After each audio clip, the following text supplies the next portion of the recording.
It's the bonus time! It is the bonus episode. In fact, this is our second ever bonus episode. Wow. What was the first one? Wasn't I there for it? Wait, what happened? Somebody decided to betray us on that first one, didn't they? It wasn't No, Ryan's fault. The deep state got him. Yeah, exactly. I was kidnapped. Hello? Yes, he was on a secret mission to Cambodia. We can't say what it was. I thought you mean Ryan was off in Equatorial Guinea with our South African friend. No, he was on a confidential mission, but it was from the United States military in Cambodia. Oh yeah, right. Listen, guys. Shush. Do not do this to me now. Whatever you don't you fucking dare. How dare you? How dare we what, Ryan? Tell the secrets of the deep state to our podcast audience. Hey, hey Ryan, how do you feel about the Vietnam War? How do you think it went? There was no war in Vietnam. That's a take I've never heard before. So Ryan, where's the top secret deep state testing lab where you became a super podcaster? Hull. Ah, hell. It's the same difference. Same difference, yeah. Hull, hell, same difference. Listen, just don't go looking for it, okay? So, what are we covering today, my good friends?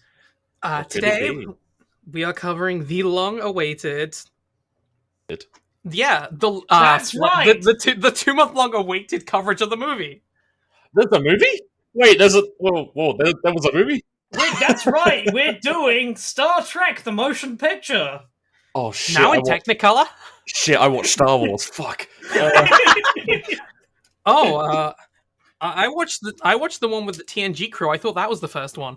No, the first one was the first one obviously was that one animated one. Oh, yeah, the one with NX-01 and the really horny Vulcan? I thought it was the one with the whales. Give us a second, audience. We're a bit confused. I think we've all watched different movies today. Hang on. Let me type in Stargate, Starscape Trek Wars, the first movie. Oh shit. Ladies, it seems that the show we've been watching and recording episodes of was based on a film. It was based on a film. You're right. It actually, Hope, it actually was. Oh, it came out in 1994. It did come out in 1994. That's correct. Starring Kurt Russell and James Spader. Indeed, yes. Who the fuck is James Spader? Also starring, what's her name? Hang on, I wrote it down. Give me 1 second.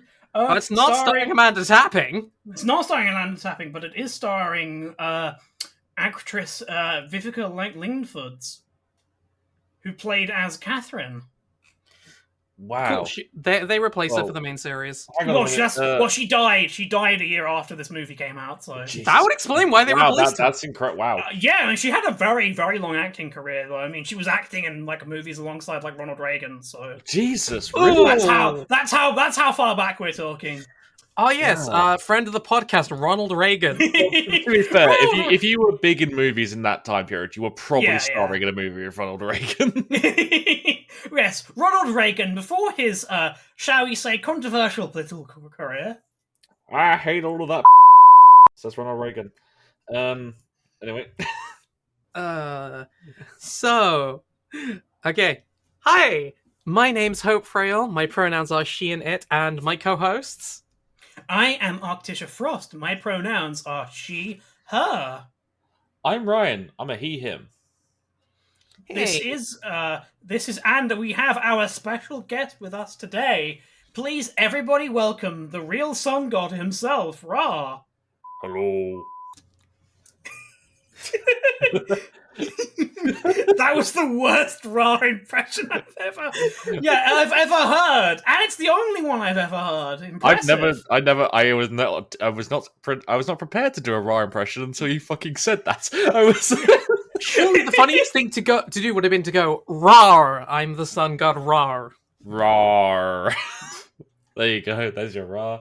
They're great! But yeah, so we need to go watch the movie now, so we'll be back in a second. Audience, please take how long was the movie? The movie I watched was 2 hours and 10. Yes, it was 2 hours. I watched it on Amazon Prime. It was 2 hours and 10 minutes long, and 10 of those minutes is literally the credits. Yes. So anyway, we're gonna go watch the movie. Jump cut. Yeah. We jump cut to the TV opening? No! But the theme song's different, and who are these people? Well, the theme song is from I'll be Borderlands. honest. The music in this movie is just like, I recognize that. Ooh, I recognize that. Oh yeah, I recognize that. You recognize it, but it's not quite the same. It's like a remix or something. Slightly different. Oh yeah, it's the same. Excuse me, it's not a remix. This is the original. It's the same motif, I believe, is the musical term. Yes. Do we look musically educated to you? Can you see us? Wait, can people see us? Yes. When we put the little previews up on Twitter, they do have our faces on them.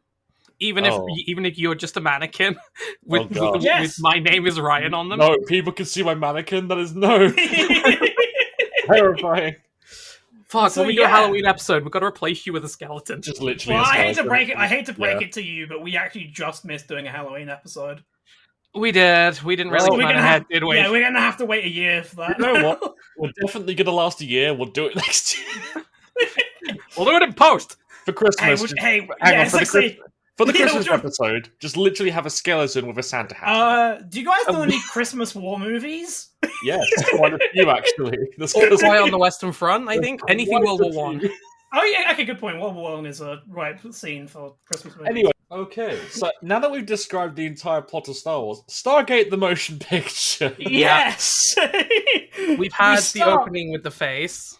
Yes, we start in 8000 BC, which is when Ryan was born. Woo! Caveman times! Don't leak that. I'm not immortal. Yes, we are in North Africa. Ooh. Huh, I'm from ancient Greece. That means Ryan's older than me. Yeah, I'm the oldest one on the podcast. No, shut up. You're old. Well, you know what's really incredible about 8000 BC? That they had those stadium spotlights there, like the floodlights. Then all the way back then, it's quite incredible, really. Isn't aliens, I don't know.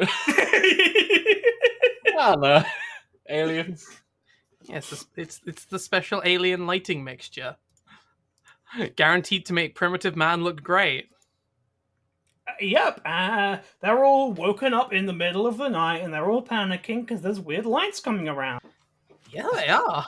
Except one guy. One guy's like, hey, I want to check this shit out. And... Yes, he is. And he's like, yes, my note for this is simply, no ancient Egyptian twink, don't approach the lights. So, I think you guys watched the extended edition and I watched the theatrical cut, so this wasn't in my version. Oh dear. This is actually in the movie twice. They put it in at the start and they put it in later. I was going to say that. I don't remember seeing this at the start. Yeah. Oh dear, did we not give Ryan the memo to watch the extended cut? Whoopsie. No, but do you know what? That's interesting, actually. It'll be funnier now that there's just these comments we'll make, and it'll just be like, oh. You could just be lying to me for a while. Well, as far as I'm aware, there's only a few extra minutes of the extended cut, so yeah, there is. It's not going to be much that Ryan missed. It's basically this scene. I'm looking up the extended cut. It's barely anything. Yeah, I mean, don't forget though the entire extra hour they added, where Jack O'Neill and co go to a French villa for R&R before they go to Abydos. Well, it's actually funny you say that because the original rough cut of this movie before they edited it for the theatrical release was 3 hours long. I love just hearing French people say how amazing colonialism was. Poor Ryan doesn't have the context for this. It's fine, carry on. Because the fucker here didn't listen to the bonus episode that we put so much blood, sweat, and tears into making, right, Hope? I put blood, sweat, and tears into editing it, you motherfucker. I don't have access to Patreon, by the way, so I don't... I literally put the completed thing in chat for you to listen to. Yeah, and? I wasn't on it, so I didn't listen to it. I listened to every episode I'm on, twice, but I don't listen to it. Well, anyway, we're gonna make him watch that, but for now, 1928, the good old days when men were women and women were men, as was the fashion back then. Children were adults who could work in the mines. Yes, there's some excavation site going up, and then the most terrifying thing imaginable happens. A white guy arrives in Egypt. It literally just means stealing. That's all that means when a white man arrives in Egypt in the 90s. That's not necessarily true. It's not necessarily true. As you all know who listened to the first bonus episode, old white guy Dr. Langford is now in the Satanic Zone. Yeah, he's come to the Satanic Zone. He says the full Shahada in greeting to all the locals. And then he does some classic white guy stuff in Egypt and does some pedophilia. Not seen on screen for obvious reasons. I don't remember that. I'll be honest. Is that in the extended cut? Yes. Yeah. In the extended cut, he introduces himself to everyone as a 1970s British television host, and he goes. He approaches some of the Egyptian kids and goes, "Now then." No. Who wants to be on TV?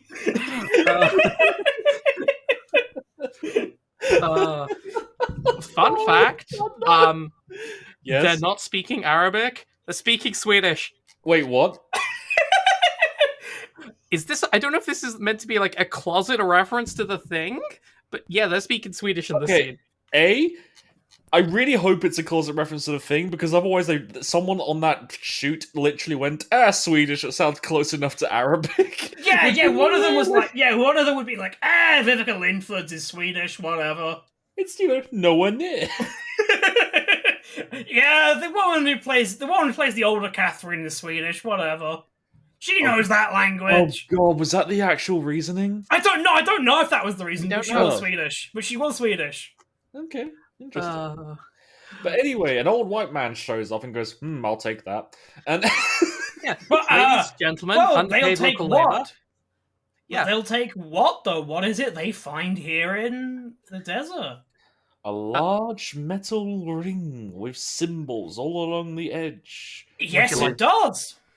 Would you like to know something funny about the gate? It's a gate. Yeah, go on then. They were originally going to paint it black. But they didn't, because it looked like they were just pulling up a giant tire. I'm gonna be honest, silver for like alien shit, like pristine silver, makes way more sense than fucking like, yeah. Yeah, and then there's also like the stone tablet alongside with it, which is very conveniently in like, considering how buried it was, it's like conveniently in very good condition. Oh yeah. And his daughter also does like, the proud British tradition of stealing the random amulet she finds on the floor. Yes. Though it's not just the random tablet. Underneath the random tablet are two freaky ass skeletons of some entombed ancient furries. Oh god, they are. That is literally what it is, isn't it? Oh god, I didn't think of that.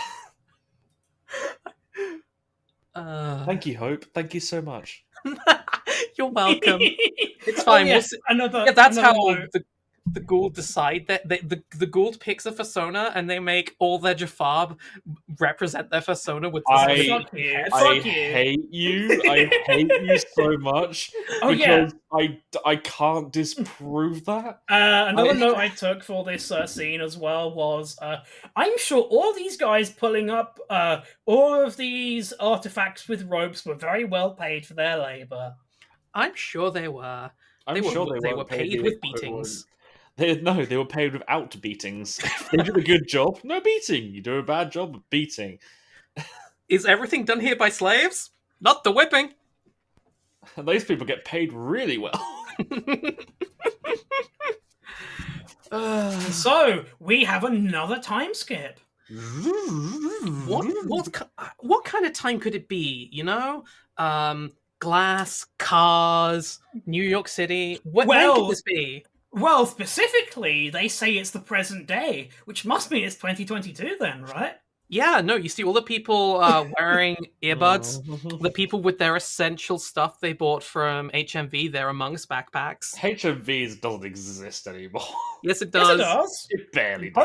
Hope and I were in an HMV together. I don't believe you. A couple weeks ago. You lie. Yeah. HMV doesn't exist. You lie. We found Azure Lane in the children's section.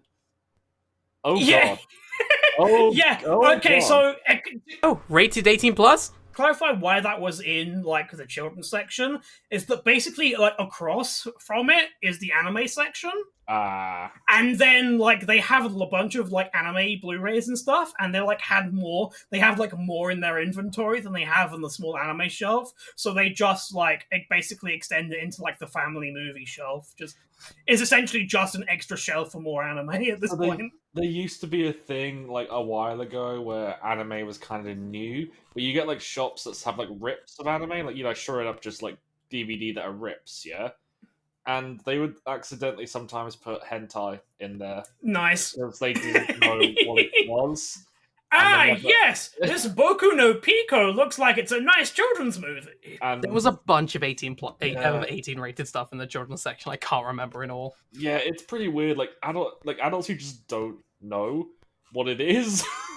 Again, I think in this case it's less of that and more of this is a shelf next to it which has extra space. Yeah. But yes, we are now in the present day of 1994, and we have ourselves James Spader being a racist on Ancient Aliens on the History Channel. Whoa.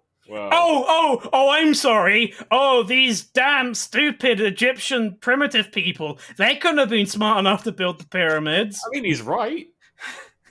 There was a guy in the back of the room filming this for the History Channel. He's seeing if he can fit it in between a documentary about Hitler and a documentary about Hitler's secret weapons. Can I just say, how long has the idea been that primitive Egyptians could not have possibly done this because they're too dumb? And like, there's been an idea because it's just so insulting. It's just so incredibly insulting. It's quite an old one, and especially considering they have diagrams of how they did it. And also, they paid people. No, they were all slaves. No, they paid people. There's literally records of them going on strike, which based. Although appropriately, he's giving this like conference. It's like a hotel like conference room type of deal.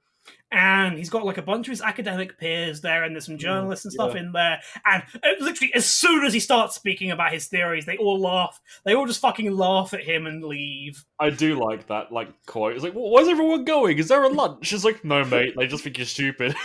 Yeah. They think you're. A bunch of American historians from the 1990s think you're a weird racist. Yeah. Dr. Jackson gets bullied for being neurodivergent and autistic.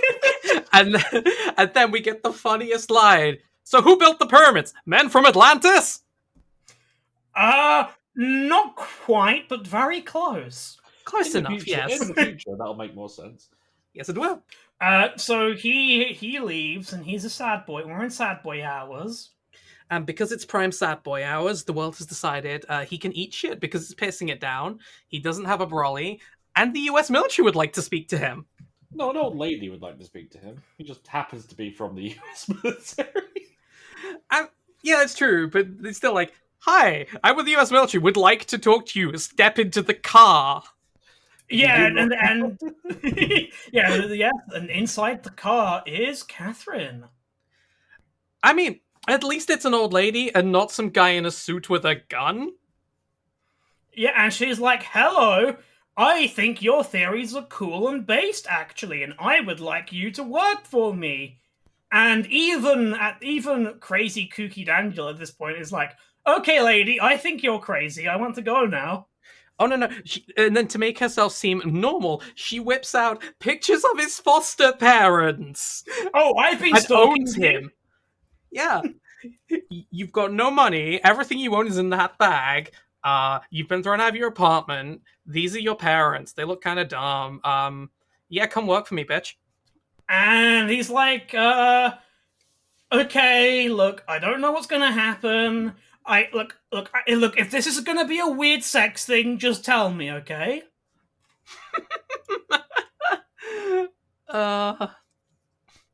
God. Sorry, that's just the best thing you put in my mind. Come along, Dr. Jackson, to the U.S. military alien roleplay session. You'll get probed. Huh. I don't really know how to take that. I was like, this is funny, and I could run with this, but then also, Although, we've now seen the movie version of Daniel Jackson, but who are we going to see the movie version of next? Well, considering the movie version of Daniel Jackson looks incredibly like the TV version of Daniel I don't Jackson. know. I don't know. Like, there is a resemblance. No. I get you there, but like, there is a resemblance. But like, yeah, I am very sorry, but we do have to point out the fact that our boy, hang on, Kurt Russell? Michael Shanks, is way hotter than James Spader is. Yes, I mean that's just accurate, but also they look close, right? Like, you know, they've got some like they look kind of similar. Things. Yeah. Anyway, so who are they going to get to look similar to Richard Dean Anderson? They don't. It's our boy, Kurt Russell. Great flowing hair. I'm so glad he's got that hair. It looks great. I can't wait to see it for the rest of the movie. Somebody forgot about U.S. military hair length regulation. Somebody forgot that I fucking love mullets, and I'm pissed off. They go to visit Mrs. O'Neill, who lives at a completely different house, and they find Kurt Russell, who is listening to 109.3 Grief FM for depressed people stroking guns and looking at pictures of their lost loved ones. Yeah, it's really strange that they have a radio station dedicated to that. Although actually thinking about it, it's not, because there's probably a bunch of children who die constantly in the US to accidental discharge, so, you know, they probably do have enough... Not just the accidental discharge. Anyway. Okay. No, that's too edgy. I'll cut that one. So yes, we have him cradling the fucking gun that his son accidentally offed himself with. Fuck, that makes it even creepier. Yeah, it's weird, man. It's weird. I mean, I think it's implying he's considering killing himself. I mean, that does. The rest of the movie goes, Yep. Also, slightly different tone here, but can we just appreciate how absolutely like rugged, chiseled Kurt Russell just has like the most beautiful eyes I've ever seen? Oh, it's like baby blue. It's like, like, dude, like you are an action hero. And then it's like, those eyes are just piercing into my soul. I'm like, dude, what's going on here? Like, this man should have played B.J. Blazkowicz in a Wolfenstein movie in the 90s. Completely straight man here. God damn those eyes. God damn. Downed. Hey. But, down both of you. I feel nothing for this man. Yeah, it's like the rest of him, like, not my thing, but the eyes, though. He does have very beautiful eyes. Anyway, we see the boys show up to the house. Yeah, the US Army are here to do some reactivation to him. Which, hello, we are here to reactivate you. But I'm depressed, so I'm suicidal. Good. What? Yeah, that's what we love in the army. Yeah, the crazier you are, the better the job the US military gives you, as we've already established in the main series. And as we've already established in the first bonus episode that Ryan hasn't listened to yet. Yep. I love the smell of bomb in the morning. And then we arrive on base, and but where is the base? What is the base called? Oh fuck, I forgot. They're not at Cheyenne Mountain, they're at Creek Mountain, motherfuckers! Which looks basically the same. Creek Mountain? Yes! How can it be both a creek and a mountain? Please explain this. I mean, that's actually really easy for multiple reasons. There's a creek and a mountain. Wow. See, is there a creek and a mountain next to each other, or is there a mountain in a creek? Is there a mountain in a creek? Is there a creek on a mountain? I suppose you could say they're up Shit's Creek. I mean, they are. Yeah, and hey, do you have that one drop from the first episode of the show about Daniel's allergies? No, you had that drop. You never sent it to me. Fuck. Send it to me and I can add it in post. Yeah, we'll do a dramatic reenaction of it together. Achoo! No Kleenex boxes, please. I mean, I also want to point out that the military are fucking loaded because they have a guy just to run the lift. Like, how well up is this program that it has a lift guy? I mean, this is before the financial crash, you know. Also, what is the military's budget even today? Okay, yeah. 900 billion, I believe. Oof. How do they have enough to hire a guy to just man the lift? Oh, imagine if they just cut. Imagine, say, if the United States just cut that military budget in half, and then say introduce the healthcare system. What? No. Sorry. So I've even found the splits. Oh my god. Wow. How much is the according Air to the Force Stockholm International Peace Research Institute, military spending in 2021 was $801 billion. Fucking hell. The FY 2023 defense budget request will exceed $773 billion. Here we are. $177.5 billion for the Army, $194 billion for the Air Force and the Space Force, and for special boys in the Navy and Marines, $230.8 billion. Oh, our poor boys in the Space Force aren't considered cool enough to have their own budget. Oh. No, they have to share with the Air Force. Oh. By comparison, I'm trying to look up like what. By comparison, Russia is not spending anything on its military because they're all dead in a field in Ukraine. Yes, it's very effective cost-cutting exercise. Yes. Oh. We practice austerity by killing our own troops. It's very effective, though. I'm depressed. No, seriously, I'm just depressed. I have another joke about the Russian military later on. But excellent. Save them all up for season 4 when the Russians get involved in the main series. So yes, they arrive on base, and we have Daniel's allergies, which we completely forget about in the show. Yeah, you may remember these from Children of the Gods and no other episode. Yes! Look at the nerd. See how pathetic he is. He has allergies! But yes, we're here at Creek Mountain, which they mention is a decommissioned missile base.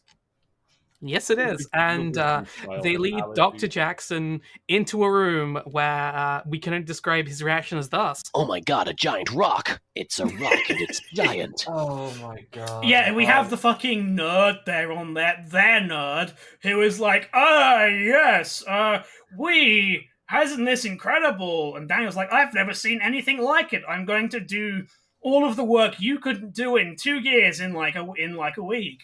Yeah. Daniel studies the tablet that has the Egyptian god cards on it.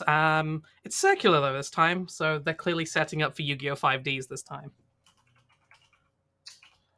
Never mind. Yeah, I don't think either of us play Yu-Gi-Oh! I think that's probably why that one... Yeah, that one fucking flopped so hard. I'm sorry. That was just a room of people just going, yep. Yep, Yu-Gi-Oh! Sure is a game, huh? I do have another note about the stone tablet. Yep. They say it was found in Giza. Did they have to kill Dave Courtney to get it? Let's just say that the way I got this tablet was highly illegal. Yeah. Jackson absolutely owns this guy. He's like, no, wrong. You suck at translating. All this translation work is wrong. Who the fuck did this? Fucking idiot. I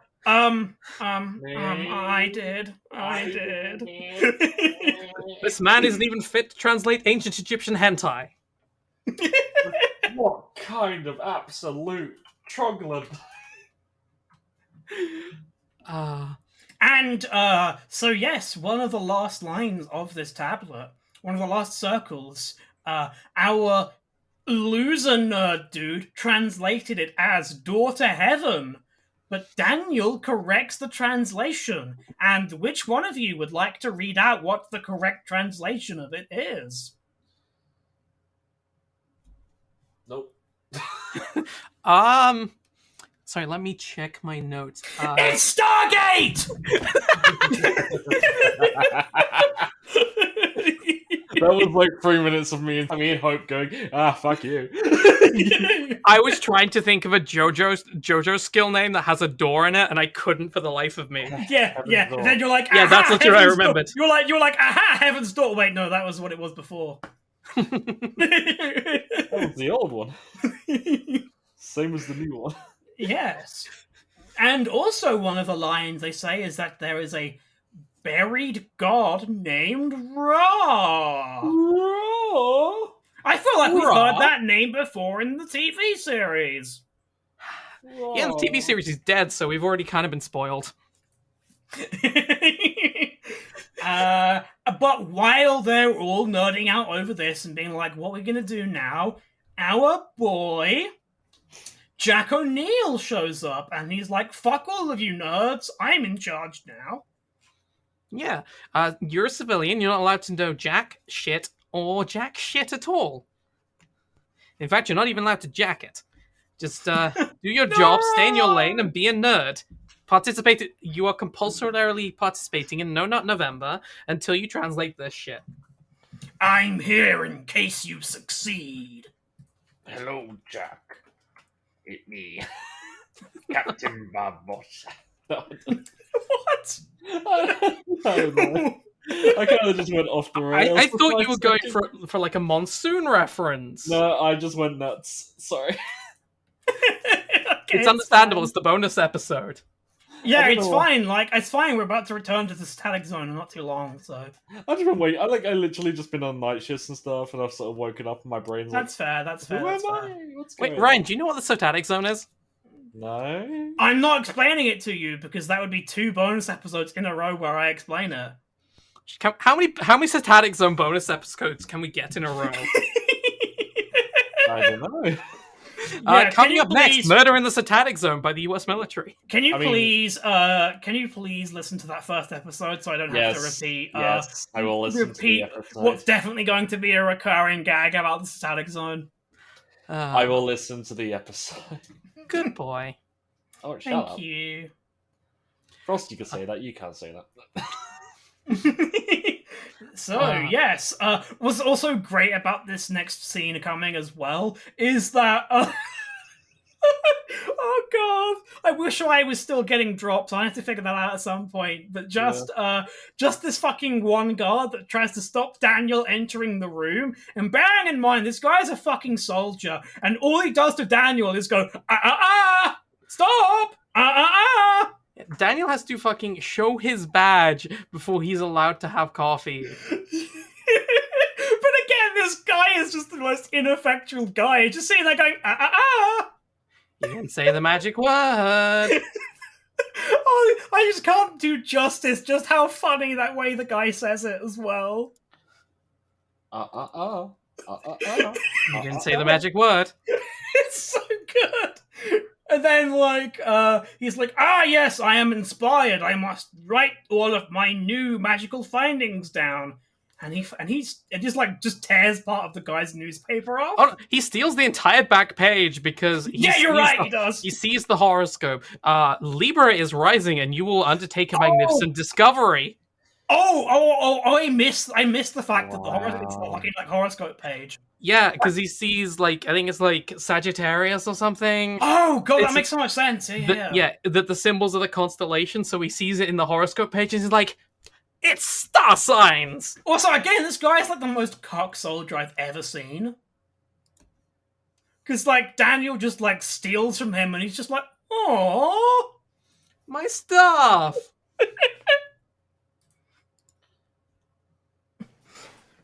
So yes, you're right, and as Hope says, he's figuring it out. He's like, "Oh no, this is not writing. These are all constellations." Yep. Also, I have in my notes that Jack. Oh no, wait, that's the next scene. Sorry. Oh no, we're getting into the next scene now anyway. Yeah. So having worked that out, it's time for the big meeting, and the first note I have is Jackson is a dick for the second scene in a row because he just litters. He leaves his fucking coffee cup lying around. Is that littering? I mean, you're making someone else clean it up. Yeah, it's littering. I don't know. I think littering is more like throwing rubbish on the floor, but Potato. Yeah. Anyway. So yeah, he fucking shows up to this meeting with just rolls of paper for everyone to hand out. I love the reams. And I'm sorry, everybody, but printing is expensive, so the teacher has only printed enough, so you have to share them in pairs, okay? No. The 90s when you had physical handouts. Man should have bought himself an OHP though.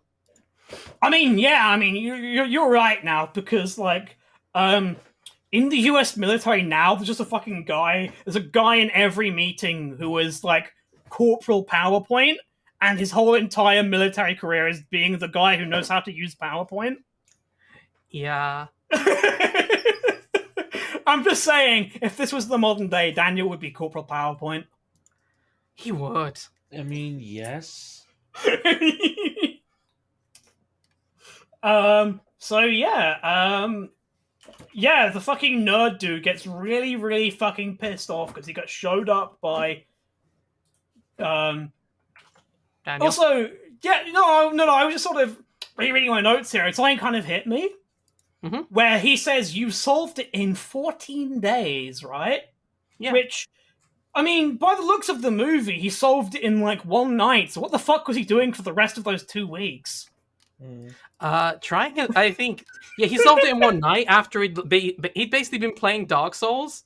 Like, he keeps hitting his head against the boss, and all of a sudden he understands when he needs to dodge roll and how to backstab. Except in this case, he found a newspaper with the answers on. Also, remember when you could smoke inside? Yeah, there is actually like a lot of this movie where they just like there's a lot of just smoking, and I always just forget that that's a thing that happens. Yeah, it's the 90s. I don't know. They still kind of smoke quite a bit in the US, don't they?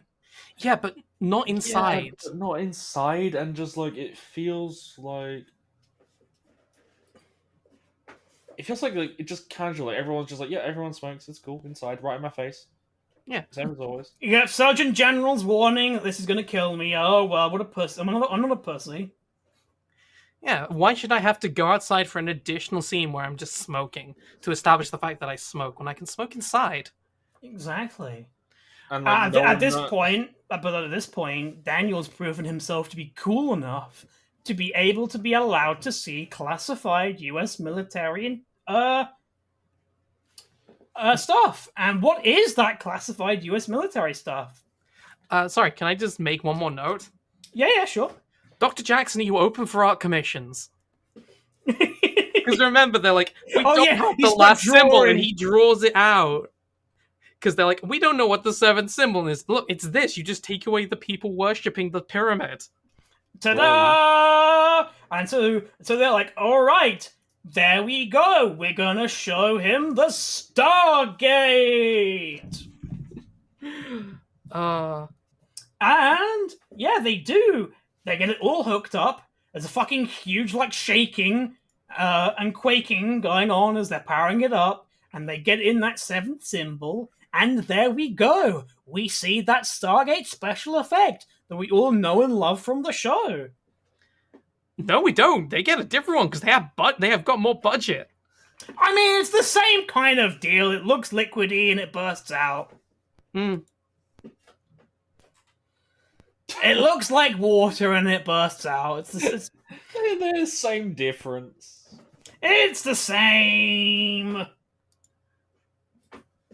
Yeah, I there's some interviews about how they filmed this, and it's actually quite interesting. This is all computerized, like working out. I mean, I think we got. Yeah, I didn't think this was practical effects. Wait, what? They just throw water at people? Could you just fucking imagine if they just had like a guy standing behind it, just like throwing water? It's just mercury they're throwing at people. Look at the. Oh no, they're using gallium.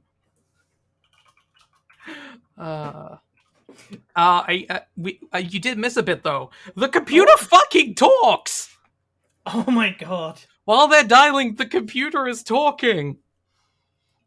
Like, they don't have a guy. They have They have the computer is saying, "Chevron locked." Oh, and do they have a computer? Oh, it's so good. Oh, beautiful. Mwah. CRT monitor 90s computers. Oh, love them. Such a chunky boy. Though we love to see them. We do love to see them. We do get a very important thing though. Mm-hmm. The gate gives off seismic disruption. Oh. Like, this will be important later. Remember this. Though we do have to retcon the fact that the gate is taking us outside this galaxy. Wrong. That's a retcon. That is getting retconned. You stay in this galaxy. For now.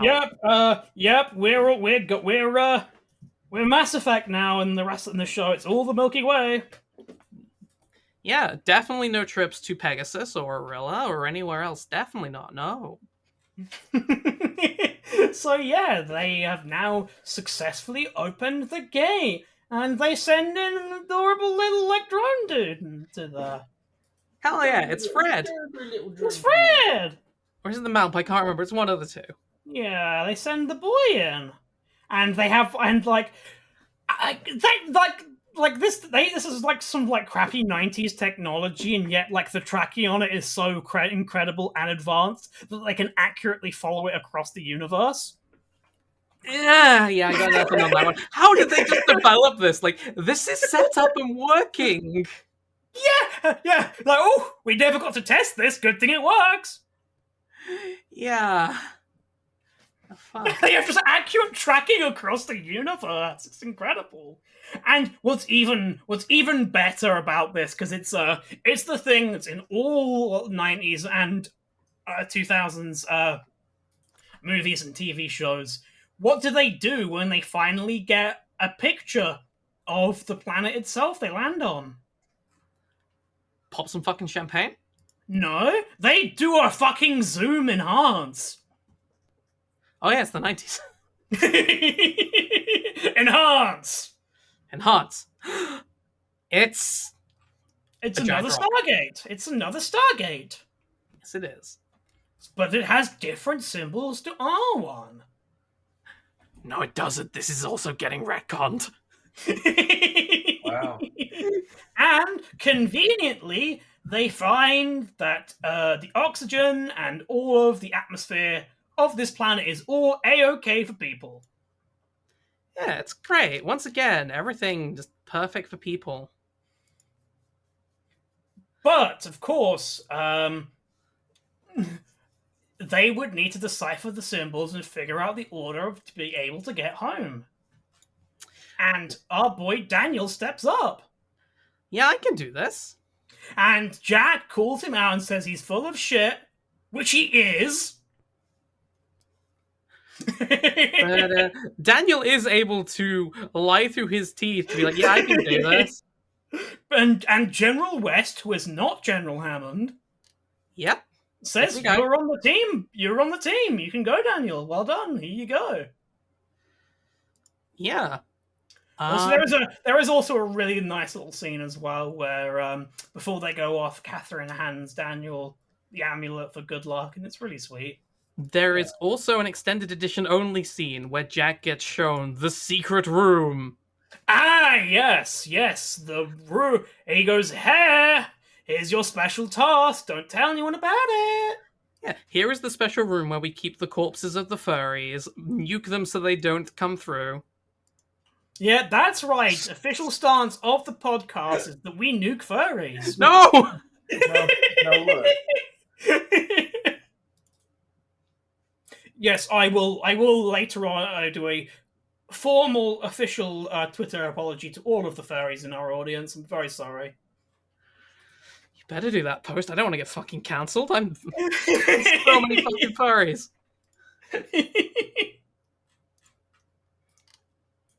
And yeah, we're about to go in now. Yeah. Jackson fingers the Stargate. Yes, he does, yeah. Yeah, he just sort of he's just like sticking his hand in it and being like, ooh. So what do you think it feels like to just stick your hand in there and just have like molecules deconstructed, molecules reconstructed, molecules deconstructed, molecules reconstructed?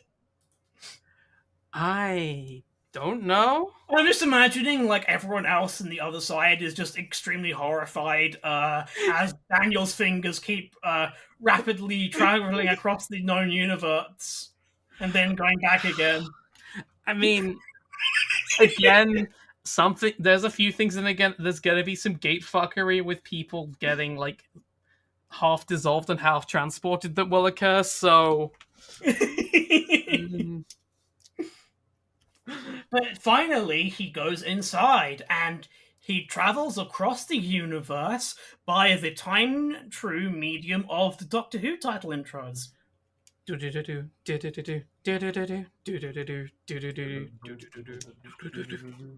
But specifically, like the Doctor Who intros from like the 70s.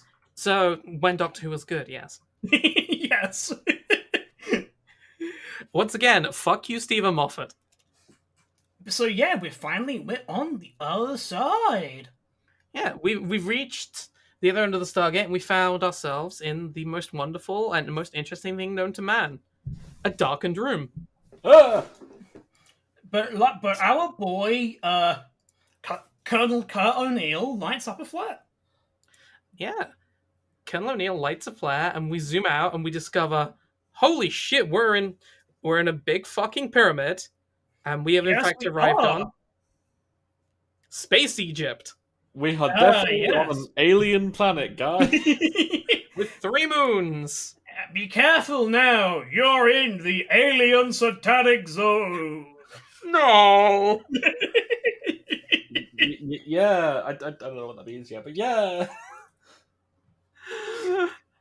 And yep, they are setting up equipment, and yep, and of course, Jack tells them all to be ready to go back in an hour. So, Daniel, you get in there and you get ready to turn that gate on. Yeah, about that. Daniel can't fucking find it. There's no cartouche, there's no code. And then Jackson gets beaten up by a penguin. Kowalski, status report. Penguin! We're stuck on Space Egypt, sir. I'm gonna beat the nerd up. Okay. Get us out of here, nerd! It is such a 90s thing, having a jock beat up a nerd. It's like, hey, why haven't you figured out the issue yet? I've just got here. Ah! Skipper, there's no tablet here. I don't know how to open the gate. Oh my god, Daniel Jackson is private, isn't he?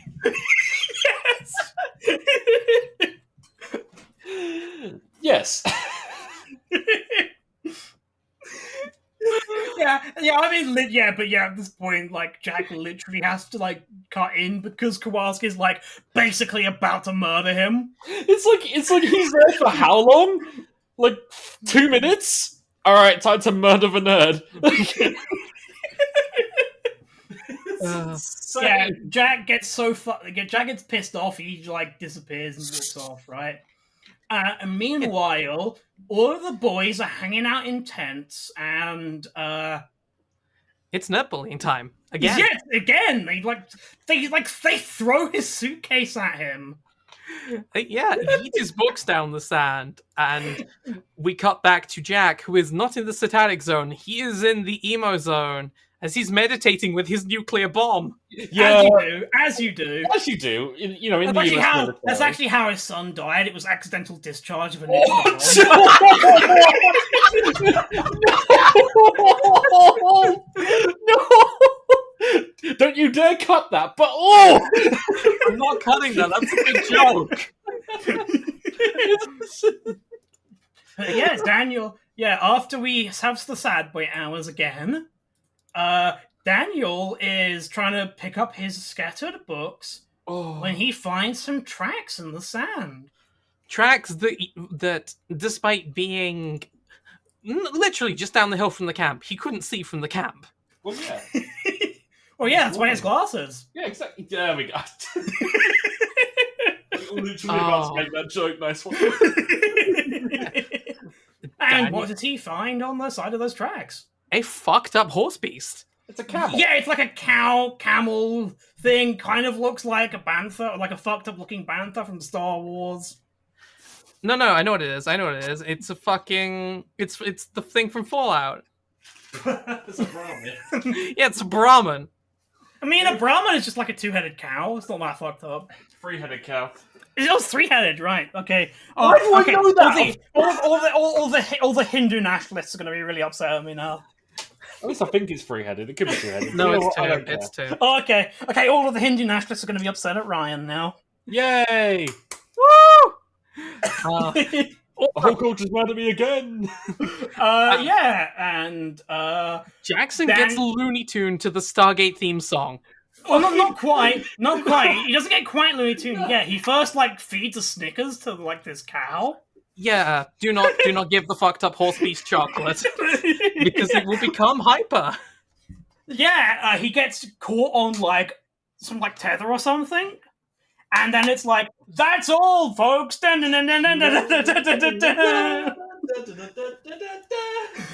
and the rest of the troops finally see this, and everyone is just, we have a comedy moment where he's being dragged across the sand, and everyone's like, no, we gotta rescue the nerd.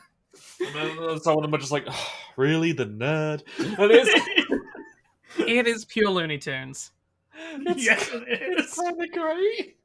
And then they finally catch up to it, and they stop running. And then our cow friend, he shows that he loves Daniel and gives him nice licks in the face. Because he fed it. Yeah. But you'll feed me. I now am your servant, Daniel. Having followed the fucked up horse beast, though, over the ridge, what's over the ridge? It's a big mining settlement. Yeah, it's what Elon Musk wants to set up on Mars. Exactly. Yes. Oh, I really hope that Elon Musk finally one day gets his Mars mining camp going on, and they start digging. And they go, boss, small problem. There's nothing here. What do you mean there's nothing here? Well, you see, the rover was basically only digging into the first few millimeters of Earth. Turns out, below that, it's just air. Wait, what? And then the whole world just crashes in and they die. Yeah. Yeah, they dig slightly. No, they dig slightly in. It's not air, it's bedrock. And they go, well, that was quick. There's nothing here. And then Musk turns on creative mode and breaks it and then falls through the world and dies. Elon Musk disappointed that he couldn't find another portal. Fails to be dream speedrun. Just Elon Musk falling through the void and going, ooh. Can I just say, creative mode would be something that Elon Musk would pay to have made. He's already got that. He owns Twitter. He's a billionaire. He's a billionaire. He already has creative mode. He's got creative mode. He owns Twitter. Yeah, how's that going for him? Anyway, he's having to run ads for SpaceX to try and keep everything afloat. How much you guys want to bet that Twitter will still exist by the time this bonus episode comes out? Considering I'm going to be probably editing it tomorrow, yes. Okay, that's still not good answer. I'm going to go yes, and if it does, Frosty owes me £20.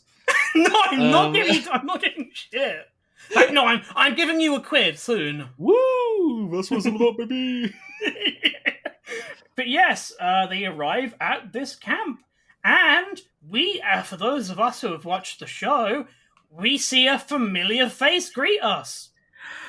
Yeah, it's our boy Skara. Hell yeah! It's actually our boy Skara. Yes, the same actor. One of two returning cast members. Who else returns? The old man. Oh, yeah, he does. You're right, he does. Yeah, he's also a very famous actor in his own right. Is he? Yeah. Huh. I didn't know that. Interesting. The leader of the village, right? Yeah, yeah. That's what. Yeah. Yeah. I'll have to look him up. I know him. I just can't remember his bloody name, but I know him. Yep, and so yes, the elder. Scar is very scared, but Jack is like, "Hey, I'm a nice guy. I'm cool." And then yes, our friend the elder with a bunch of entourage arrives. Everyone bows to them. Yeah, it turns out that that fancy necklace that Jackson had makes the language barrier, well, kind of irrelevant. Yeah, because he's wearing the symbol of Ra around his neck. It's like, oh, you must be like one of people like from the god, right? Yeah, you're Ra's representative, or you are Ra. Yes, they give him a bunch of water, and I think at this point Daniel should be taking up on war crimes charges because he force feeds an old man a Hershey's bar. And I don't think anyone should have to endure that kind of torture. Can I just cut in for a sec? Hey, Hope, you should really recognize the old man, by the way. You really should. Really? He voices someone in Destiny. Does he? Is that Master Rahul? Yep! That son of a bitch, I'll kill him! Yeah, that son of a bitch gave me likes for 5 primes in a row!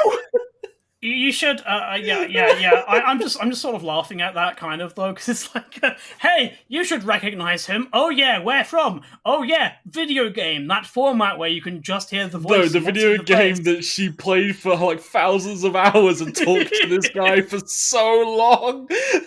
Yeah, no. How many hours have I got in Destiny? 1,500 hours of Destiny. He's also in The Mummy, like the Mummy room. You know, the ones from 1990s, whatever. Oh, he's in the 1990s Mummy as well, huh? Yeah. Huh.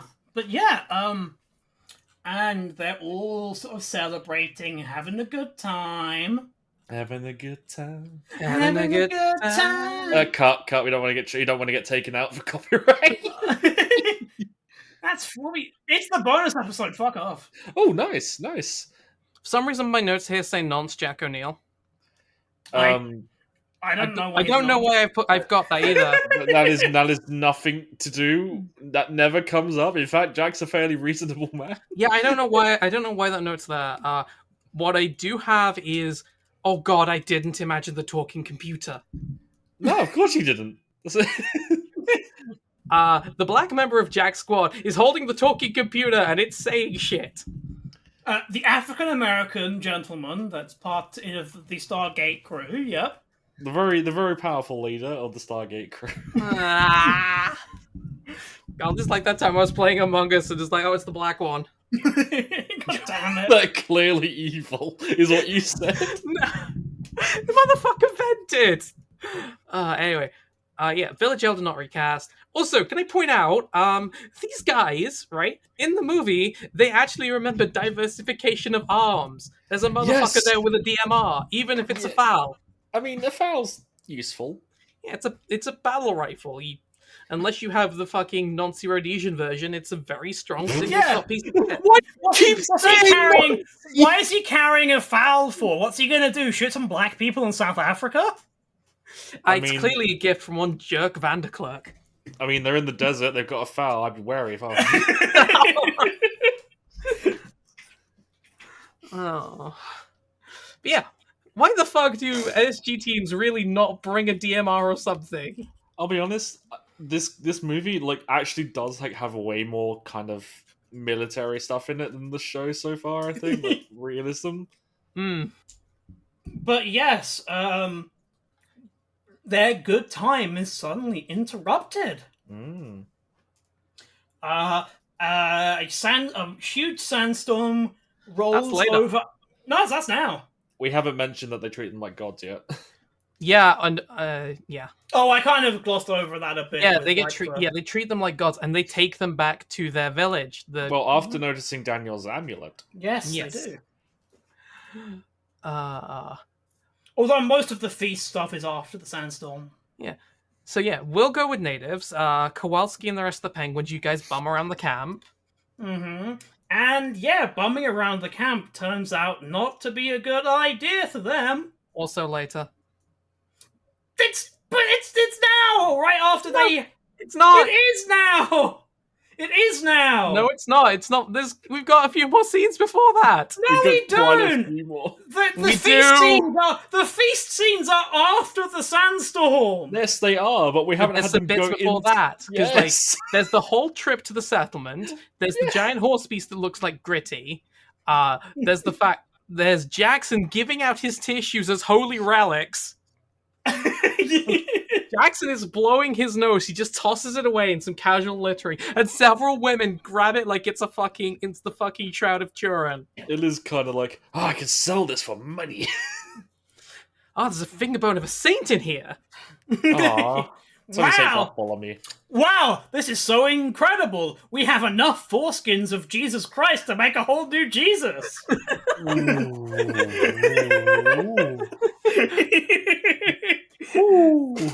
Then they go to the settlement. The sandstorm shows up, and there's some miscommunication over this because all the US military start firing their fucking guns before being told, buddy, no, it's a sandstorm. I mean, to be fair, what happens is the villagers start locking them in. They're about to just fucking gun them all down when Scara, our absolute sweet boy, is trying to absolutely do his best to communicate with someone in a language that he doesn't speak to try and tell him, no, it's a sandstorm!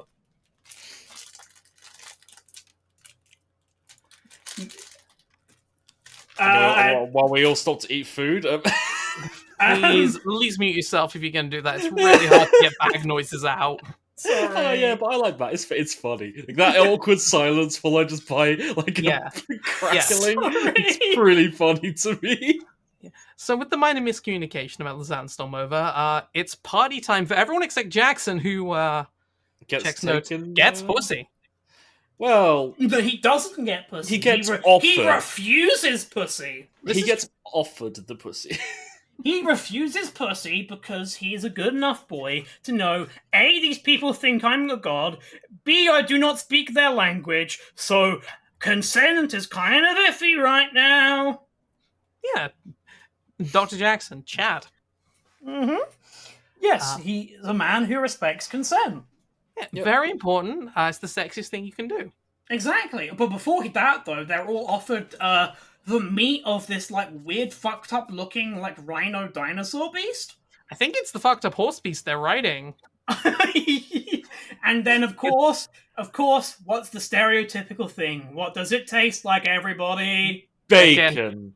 Oh yeah, chicken. Yeah. And of course, at that point, because Daniel is like, yes, I will communicate what I am trying to express to them by imitating a chicken, an animal probably none of them have ever seen before. He just starts going bark, bark, bark, bark, bark, and like all of like the village people are like, this man is insane. And then they start going, YMCA. They start going, this man is insane. Well, he's a god. Might as well join in. Yeah, all of the village people. There's that one that's dressed like a builder. There's like the policeman, the biker one.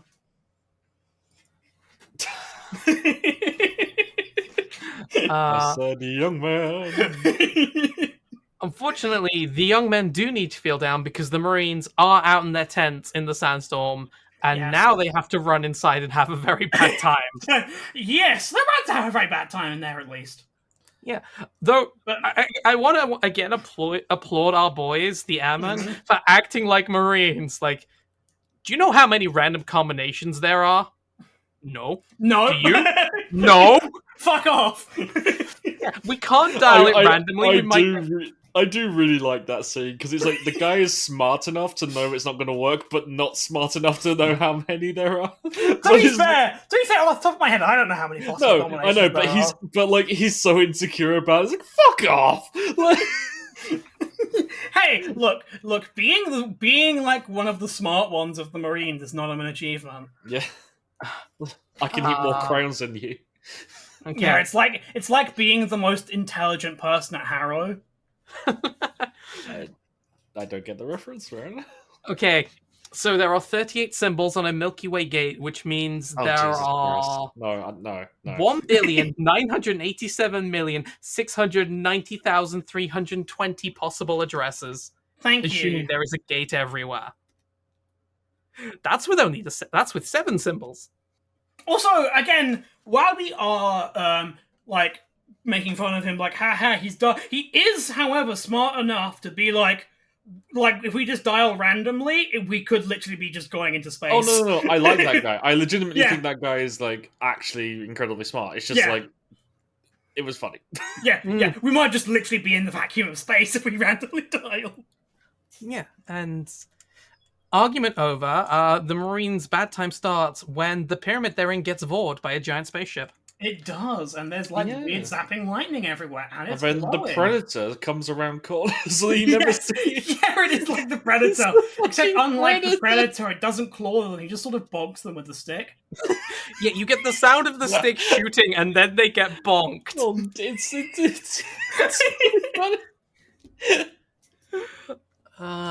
yeah, exactly. Ra's boys come along, and they're like, "No, you're going to horny jail."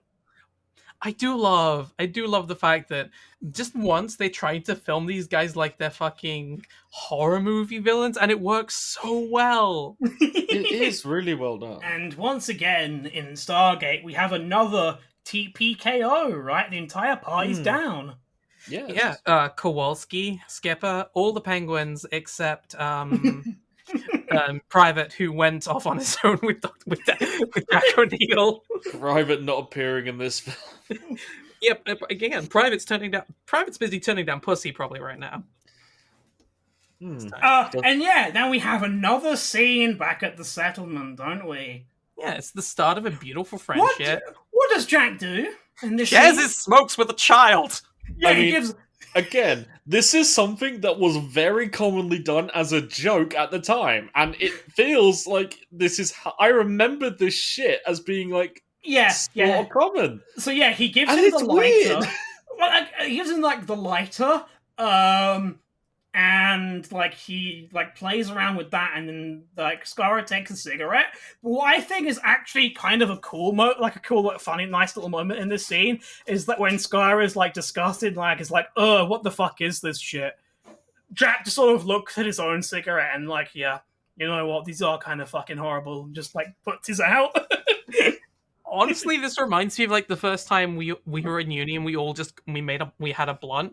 The amount of people who just did it wrong looked like totally just like either pretending to enjoy it or hacking a lung up because they had done it wrong. Oh god, it feels okay, yeah, but the difference there is that cigarettes are just actually just fucking gross. This is very true.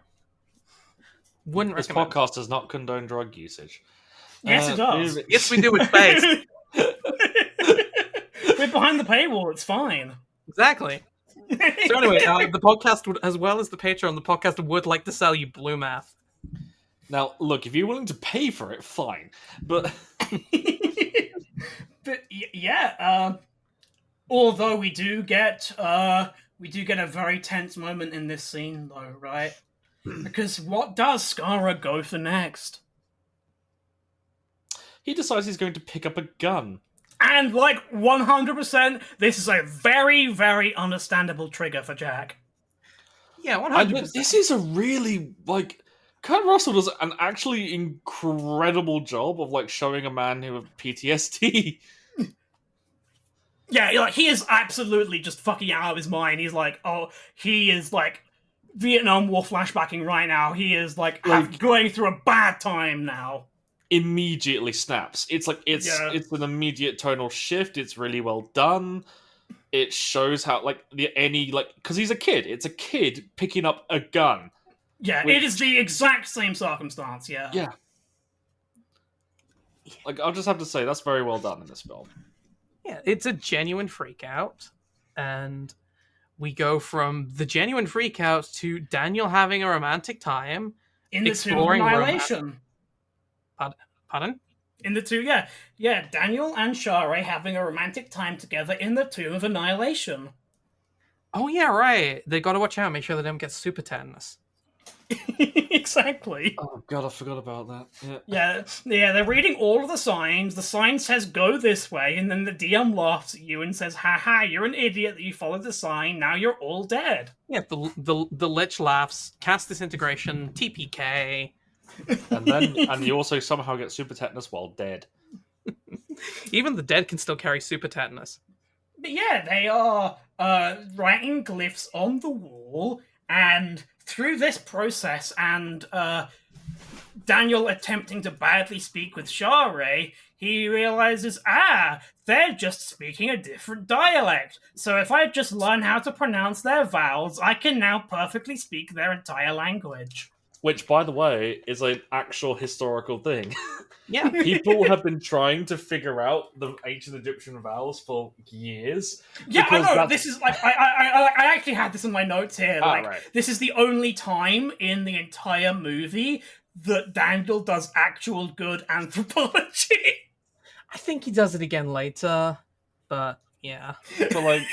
But yeah, it's like literally. So for like however many years, people have been trying to figure out ancient Egyptian vowels. I mean, yeah, it's like Latin. It's a dead language. We don't know how to speak it, and it's real because if we literally just found out the vowels, we could outright just speak it. And yeah, so they're able to communicate with each other, and we get a little bit of chemistry between them. Yeah, it's nice. I mean, I just want to say, thank fuck there hasn't been any word drift, because that could be fucking awkward. Once again, shout out to our boy Master Bates. Anyway, no, it's a Charles Dickens thing. Like Dickens named a character Master Bates with no issues, whereas nowadays, look, Hope, none of those names are real. Dickens, come Bates, on, Master Bates. Oh come on! Don't fucking tell me that Dickens did this on purpose. None of these guys are real. Come on, he did that on purpose. England isn't real. Stop imagining things. The word masturbate was already a word. Then he did it on purpose. He was bored. He was being paid to write by the word. He's like, I need to get this out so the newspaper will pay me. We'll just name this guy Masturbate. Sure. And we get a little cut where back to the temple where we see some screamy boys. Yeah, Kowalski gets smacked upside the head, and they can't, and Jack can't reach his boys because it's not the signal interference. They're just not there. But while that's going on, our boy Skara is doing exactly what any child does when they get a lighter. Child, I do that now. That's why I'm not allowed one. And he's just like showing all of his friends like the lighter, and they all sort of like freak out a bit. Except one of them, who's an absolute dipshit. And I'm like, dude, you have torches, you have bonfires and campfires and all that sort of stuff. You know what fire is. Why the fuck do you touch it? Maybe they're just not familiar with the famous song about fire. Fire!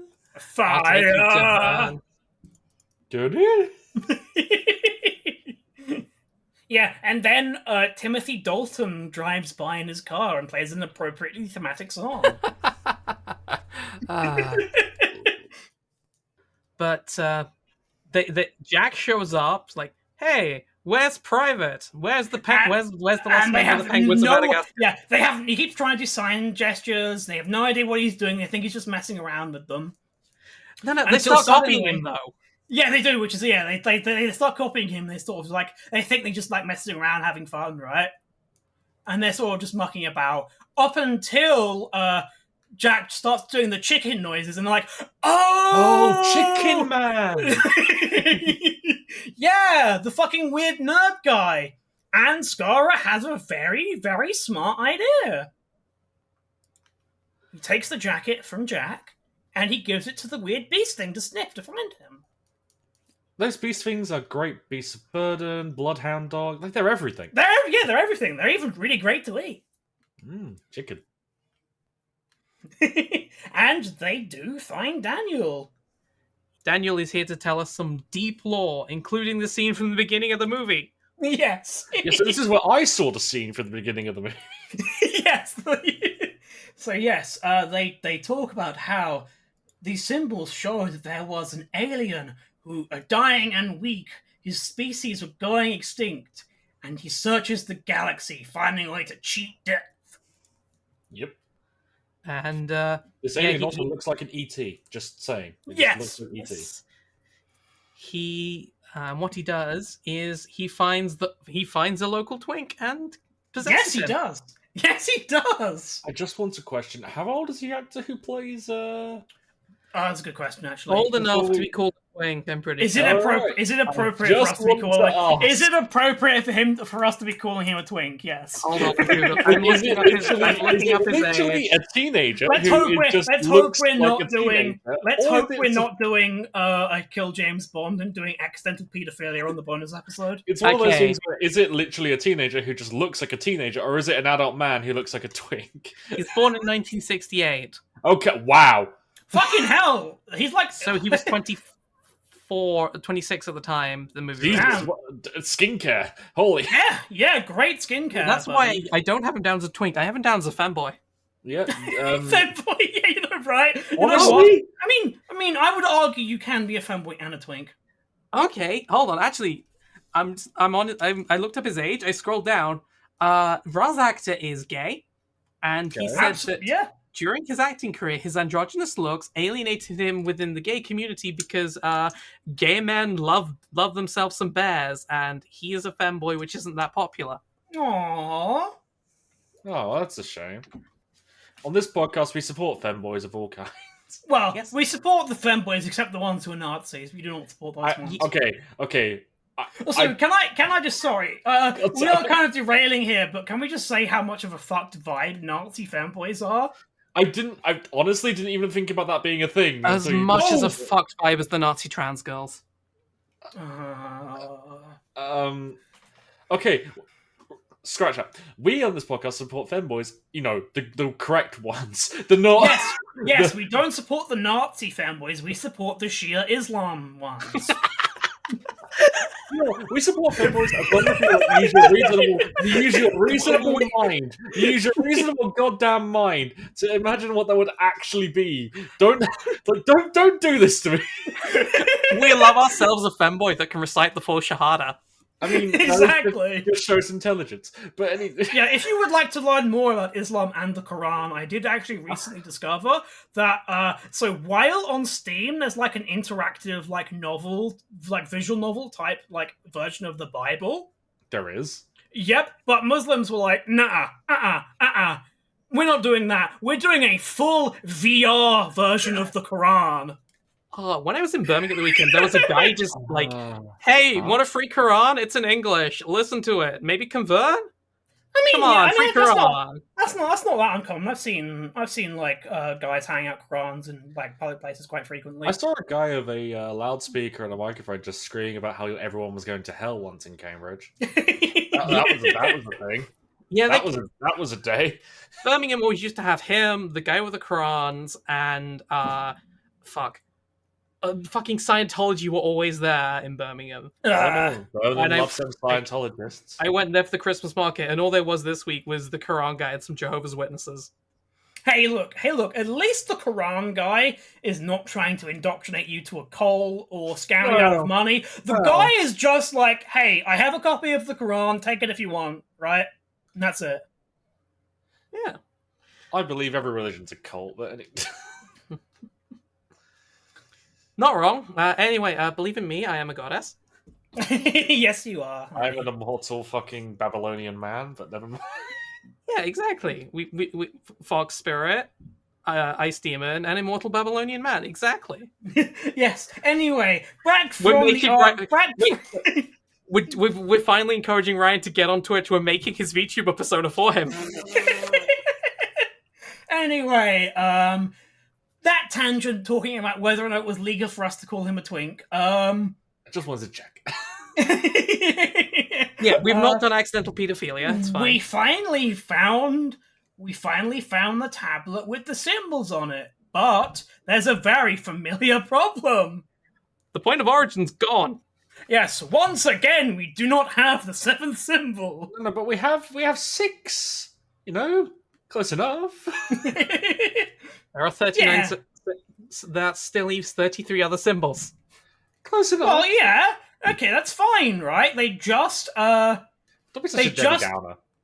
They just all they do, right, is very obviously they open up the Stargate each 39 times, right? and they send one of the locals back each time. And if they come back, they found the right one. Oh man, this is such colonialism. Like, is it do a colonialism? They're just doing Operation Human Shield from South Park. No. We will do South Park the movie as a bonus episode. We're doing it. I don't want to, but I do, but I don't want to, but I do. It's a bit of both. I mean, yeah, it's like surprisingly, the South Park movie spends like not a lot of it, but still like a fair amount being a commentary on the Iraq War. Quite a lot, actually. More than you remember. More than half. It's been a while since I've seen the movie. When Hope said about doing it, I was like, how much of that's about the... Actually, yeah, no, there's a lot about the military. Yeah, it's all about the first Gulf War. God. It's kind of all about how parents almost like made wars happen. It's kind of nuts, actually. It's great. Back to the Stargate, anyway. Yeah, But yes,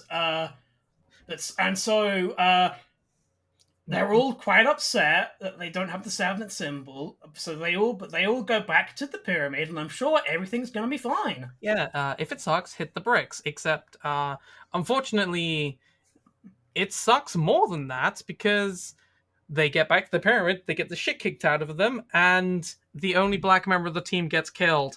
Oh dear. Does he get killed? He doesn't show up again, I think.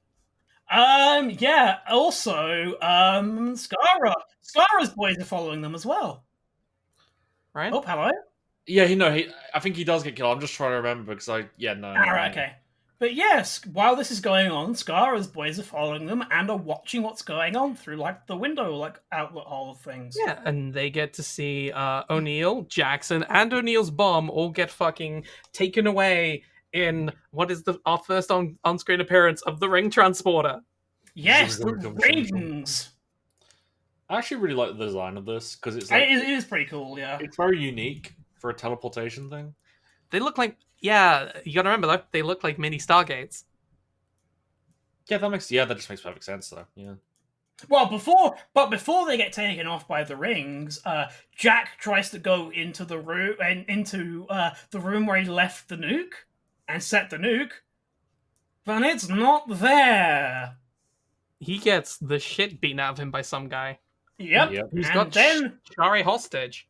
Yes, they do, and then they take them all. Well, then they take them all to Ra's ship. Their ship, and what happens to Daniel? Well, first of all, they get. Sorry, right? First of all, they're having a nice little weird interrogation, which of course, really go anywhere. And we finally get the first time in the movie that we see Twink Femboy Ra's face.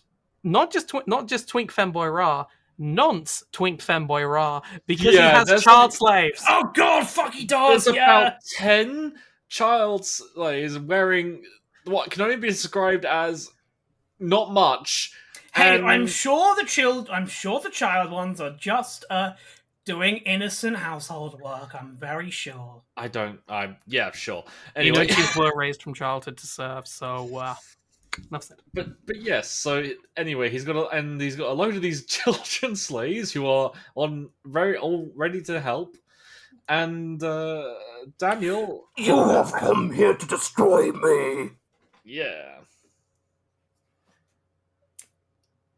And yeah, they have the bomb. No, that's not mine. That's we found that. Yeah, no, don't know where that came from. Yeah, and also, rightfully at that moment as well, Ra's like, "What's this bomb, huh?" And you know who else is like that? Daniel is also like, "Yeah, Jack, what is this fucking bomb, huh?" Jack's like, it's my bomb. I was gonna kill myself and blow everything up. It's fine. I was gonna kill everyone of them myself. And then Jack tries to do that thing from Children of the Gods, where he steals one of the rods and then like makes a fucking break for it, but this time it fails.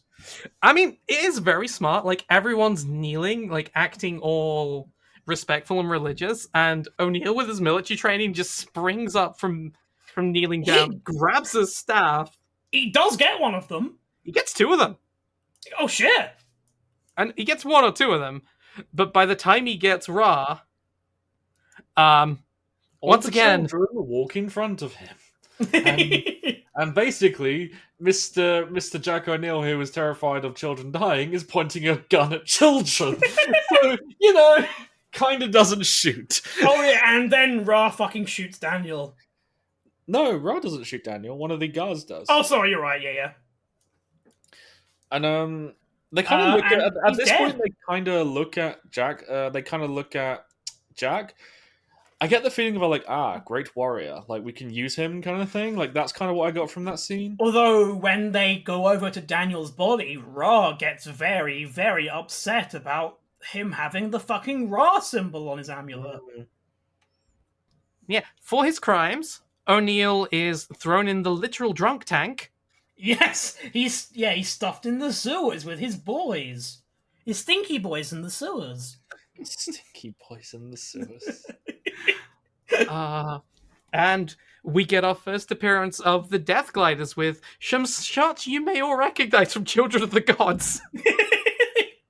Okay, but these like ship glider things look pretty impressive in the movie. While all of that is going on the ship, Scar and the boys discover the power of guns. Man, the most useful tool in the universe. A gun. What can a gun not do? And yeah, not only do these kids get a hold of the guns, but they immediately know how to use them, and quite well. I think they know that because they watched Jack and Co. use them inside the pyramid. Yeah, okay, but I've watched several movies and played games about shooting guns, and I don't fucking know how to shoot a gun. I'll be honest, guns are built so an idiot can use them. That's kind of their purpose. Actually, okay, but I for a weird company thing, I went clay pigeon shooting once, and I was absolutely fucking shite at it. Yes, but if you're giving a machine gun, well, all you have to do is point and kind of pull the trigger. You might hit something. But yeah, they're arming up. But as retaliation for what the locals did by helping out the intruders, Ra's guys are just fucking Vietnam War bombing the settlement and murdering the fuck out of everyone. Listen, they deserved. I love me some war crimes. Yep, and they get fucked up. Loads of people die in this attack. Yeah, hold on. I in fact have a copy of Ra's orders right here. Ooh. Terminate with extreme prejudice. Yep, anyway, that's... Should I have used the napalm drop instead? Yeah, and then there's a really weird part afterwards where Ra starts demanding his boys send down his surfboard. Yeah, Ra revives Daniel Jackson. Is like, come on, Jackson, we're going beach surfing together. Yep, yep, and then... that happened? Was that in the extended cut? Did I not see? Yes.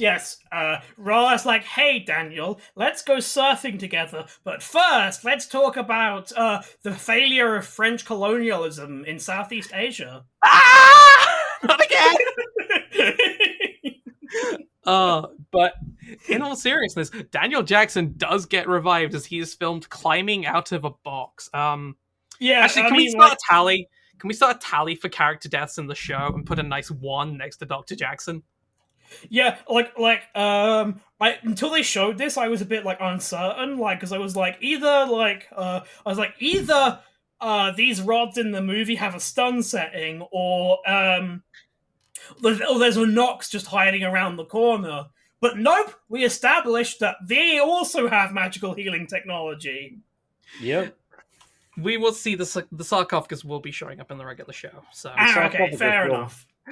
The thing is, I feel like we just don't know at this point what's going to show up in the regular show. The sarcophagus will be returning.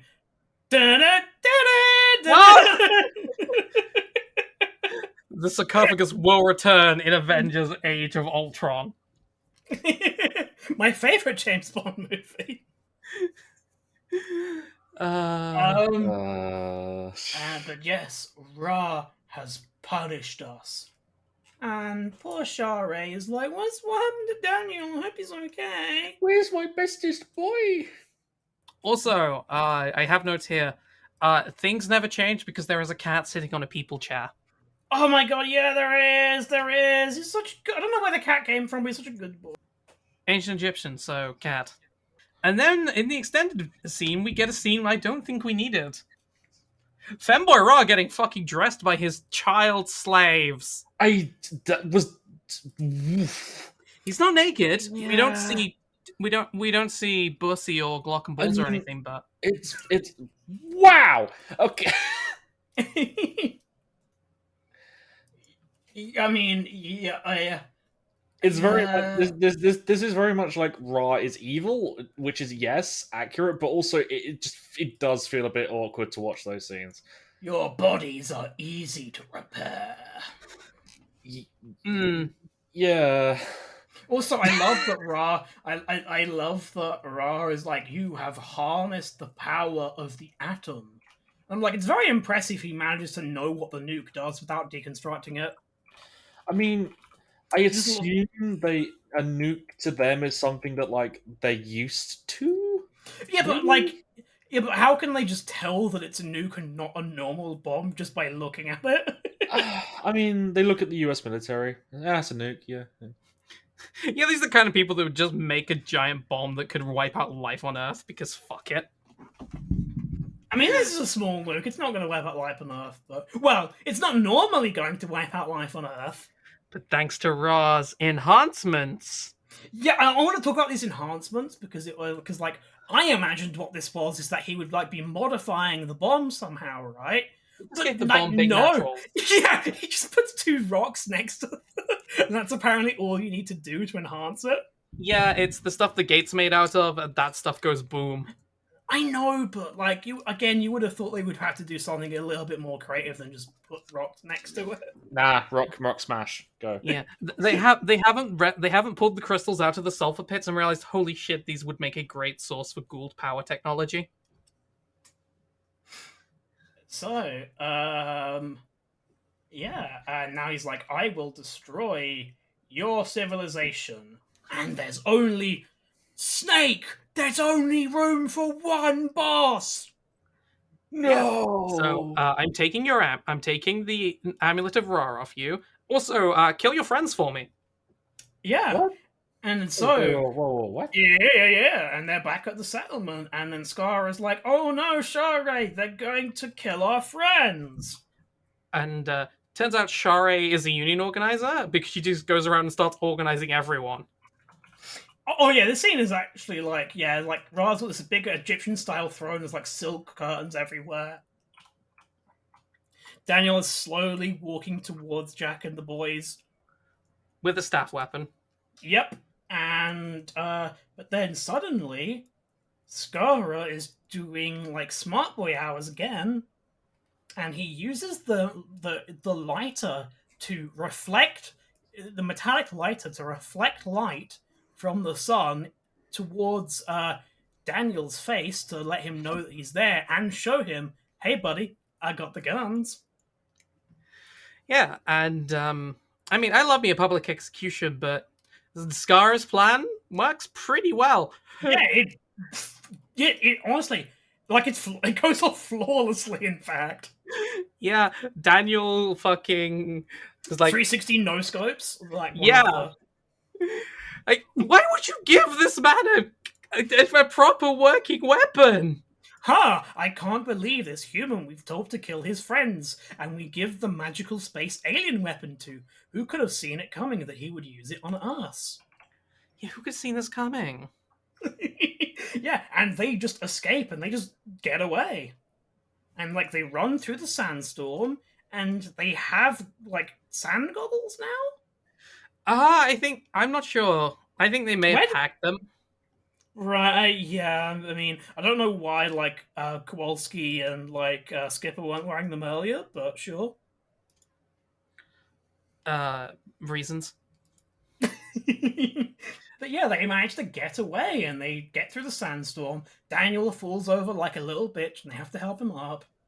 Daniel sneezing, coughing, covered in snot, having a horrible time. Yep. General Hammond's not in this one. No, wait, no.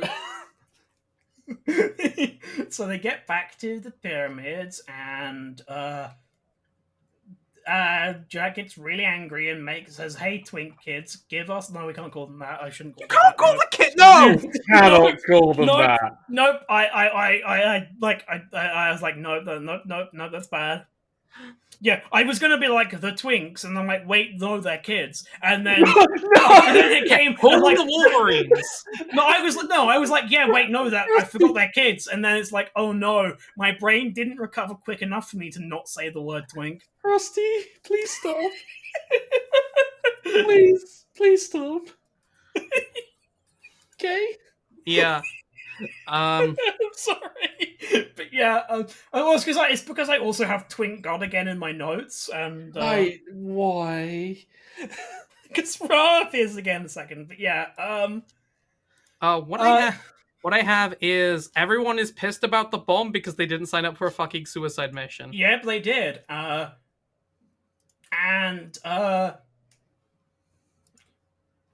yeah, and then Jackson owns O'Neill. Because O'Neill's like, I want to die. And Jackson's like, the fuck, you little bitch. How dare you fucking try and kill yourself and take us with you? I want to live. Fuck you, buddy. And meanwhile, Twink God is incredibly angry. And this is about, like, the 6th scene that we'll get just cut interspersed between every other scene, where it's just them cutting back to the ship and just Ra being angry. Yeah, Ra, who I have here, says, studied at the Spectre School of Villainy as he will not accept failure, and he kills his subordinates with the hand device. I don't know, no. If it was like the Spectre School, he would be like, ah, yes, my most trusted servant. Please, why don't you come here and have a nice drink to relax after this stressful day? Just have a sit down right next to this big pit of alligators. Please touch your hand to this metal plate. Please walk into the exploding elevator. Please get in the ring teleporter and watch as the bottom drops out from beneath you, dropping you from space. I would like to, come here, let's have a chat. No, slightly closer. No, you see that sort of, like, square-shaped indentation on the floor? Yeah, stand there, please. Now I'm just imagining Stargate Spectre and just the stupid ways of killing people with sci-fi technology. Yes, no. So what you do is you stand in the ring. Yeah, just stand there. Hold on. Don't pay no attention to the noise. Just dial the gate and killing someone with the gate. Yeah, so, we get the scene where, having been able to establish consent. Not that yet. That's what I've got next in my notes. No, I was talking about the scene of the Sad Dad Hours. Oh yeah, Sad Dad Hours. Where Jack says, I had a family. And says nothing more about his son's death. So again, I think I said this before we started recording, but how then at the start of the show does Daniel know about what happened to Jack's kid? Because he doesn't say it. No.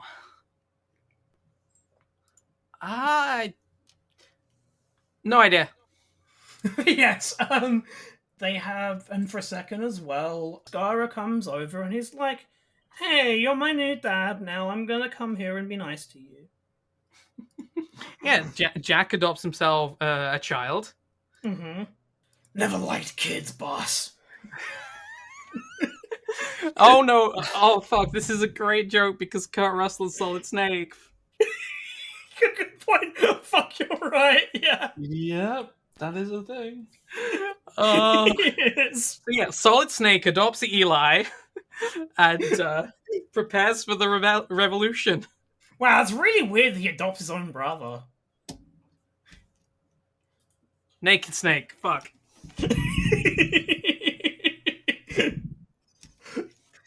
But yeah, and once again, like I said, we get another scene of Ra screaming at his boys and killing them again. Like this is just a scene. This is just a scene that just keeps happening between every actual important scene. They just have the same scene again of Ra being angry. It's basically his role for the rest of this movie now is just to do this one scene over and over again. Ra doesn't really have much bearing on the rest of the film, does he? It's just him screaming at his guys over and over again. It's like the film just kind of ends for Ra. Yeah. The film just sort of benches the actual villain of the movie, like at this point. Yeah, it's a weird one. I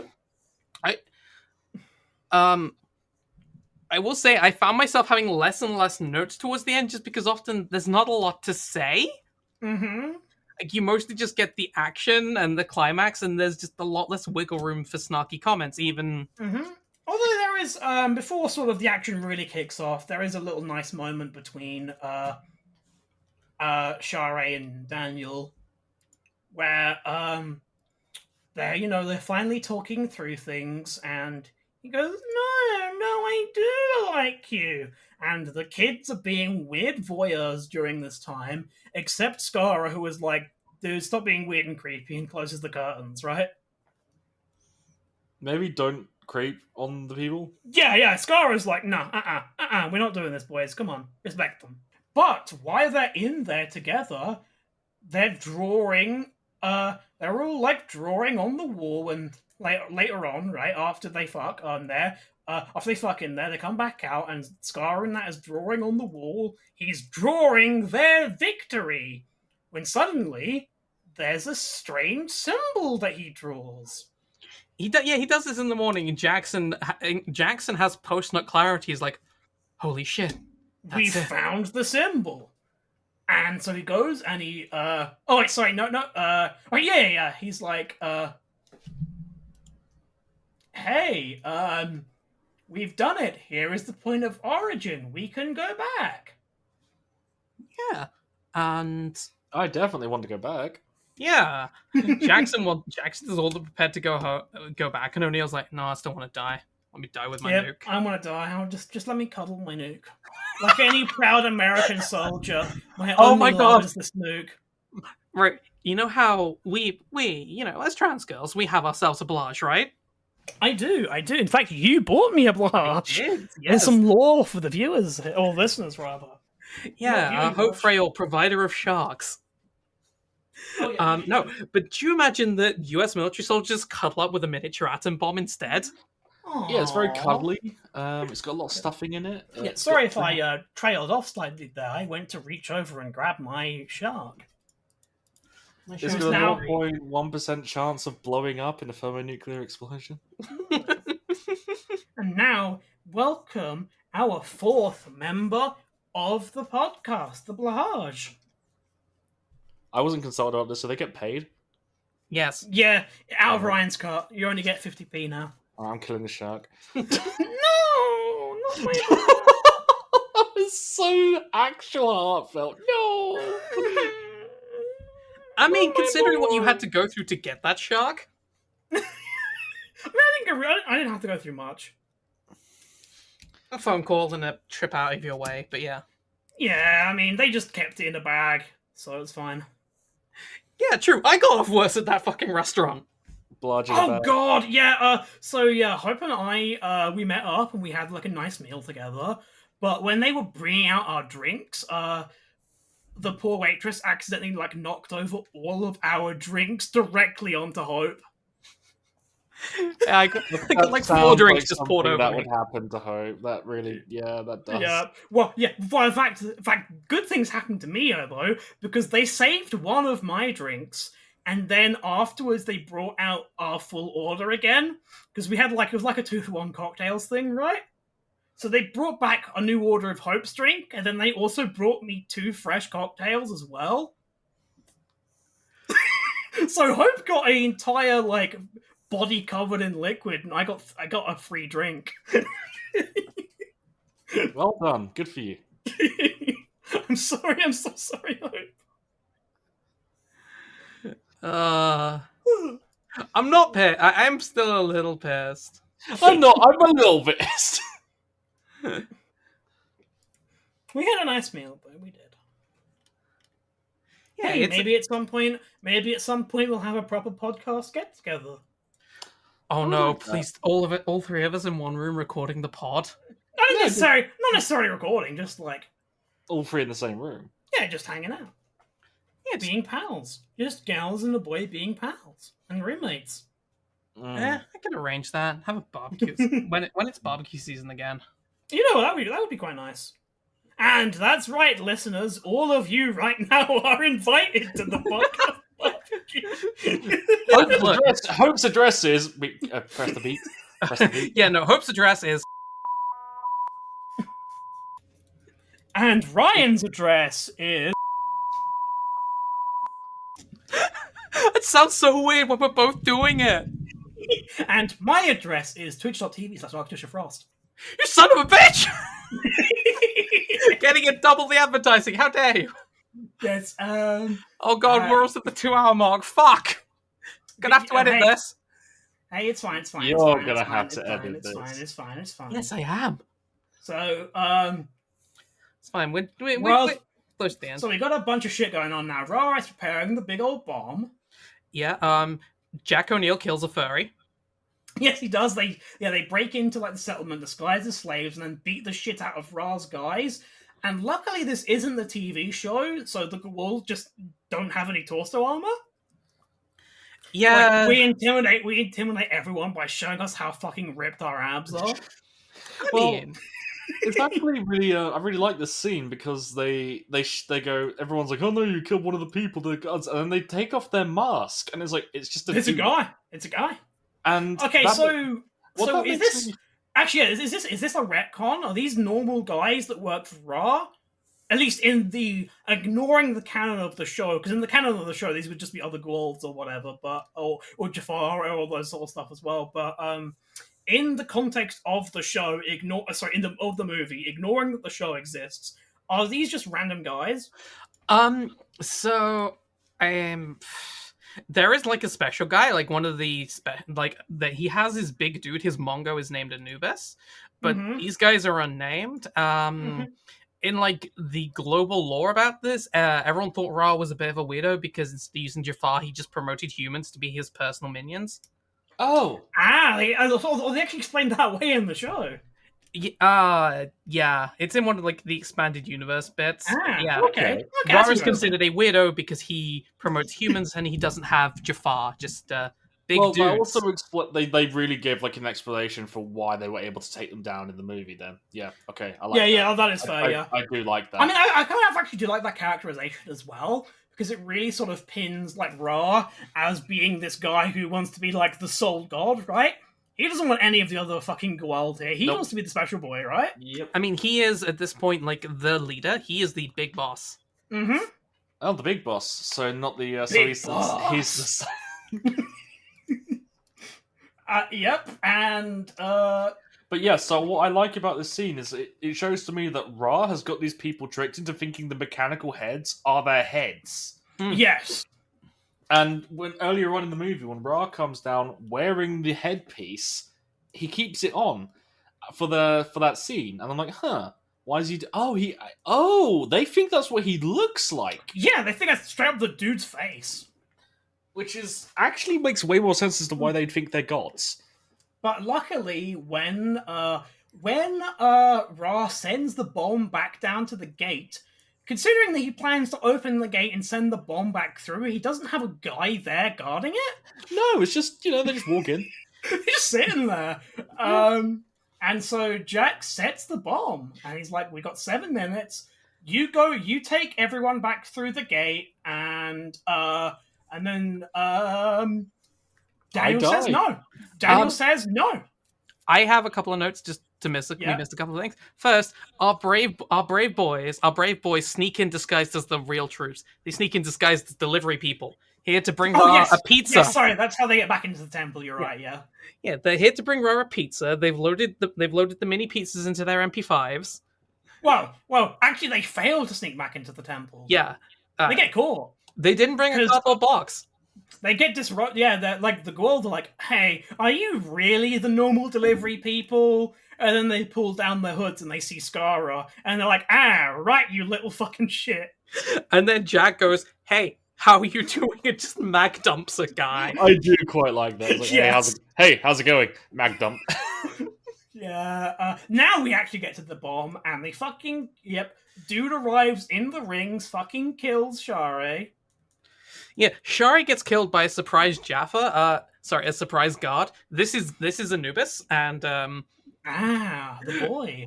And yeah, as Jack O'Neill joins Spectrum Pro Wrestling, it's Commander Jack O'Neill with the Gander versus Anubis, and they get down. They do a fucking smackdown on each other. And meanwhile, Daniel goes back onto the ship to heal Shari. Yeah, when the rings come down, Jackson's like, "I'm going up, bitches." And then he leaves Jack going, "Oh no." Yeah, and at this point in the movie, we have like three sort of scenes going on at once that we sort of intersperse between. We have Jack and Anubis fighting, and then we have the boys like Kowalski and Skara outside the temple, like holding up a defensive line against the ships, like drawing their fire and at least sort of keeping them occupied. And Shari gets healed, and Daniel's like, "Well, that was easy. It's time to leave now, but nothing bad will happen on our way out." Oh no, here's Ra. Yep, Ra is here. Never mind that shit. Here comes Mongol. I do have a note. I know the joke about Spectrum Wrestling may not land with everyone, but fucking Anubis is wearing the gayest fucking outfit. Like, the exposed belly, the sash, and the retractable claws on one hand. That's a good look. It's a good look. It is a good look. That is the sort of thing you would see like a wrestler wear. That's like a heel outfit. Oh, forget wrestling. Can we bring that around as like next summer's like hit fashion trend? Maybe in the bedroom. Like, I could definitely see that outfit. Like, yeah, latex is out, claw gloves and fucking muscle gear is in. But yeah, Daniel gets captured, and they're starting to like brain zap him. Yeah, brain zap. But luckily for him, Jack O'Neill invents the telefrag. Well, before this, Jack O'Neill has been in the fucking knuckle drawn out brawl for about 4 minutes. Yeah, 4 minutes. But to his credit, he does beat the ever living shit out of this guy. Well, here's the thing: at this point, like now you've explained, it's just a ridiculously buff dude. It makes way more sense as to why he's able to actually take him down. Like at first, I'm like, "Damn, he just took out a Jafar." Oh, it's just a fucking bodybuilder. All right, yeah, big dude. Mm-hmm. Yeah, and while they're sort of teleporting back, Daniel steals the fucking amulet back. It's mine, motherfucker. And during this, Kowalski and the troops surrender, and the ships come down, and all of Ra's boys about to kill them. And here is where that thing we put a pin in. Remember I said I had another joke to make about the Russians? Yes. The Eldish and all of the rest of the locals show up, and they engage in Russian military doctrine. One man gets the stick. One man eats the bullets for the man with the stick. Okay, yeah, and then like, fine. And just about a huge, just fuck off army of them, just show up and just beat the ever living shit out of. But things aren't over because unfortunately it turns out you just can't get rid of a bomb these days. Actually, I have to contradict you there. Turns out that you actually can get rid of a bomb quite easily these days. Yeah, you can. By express delivering it to a spaceship.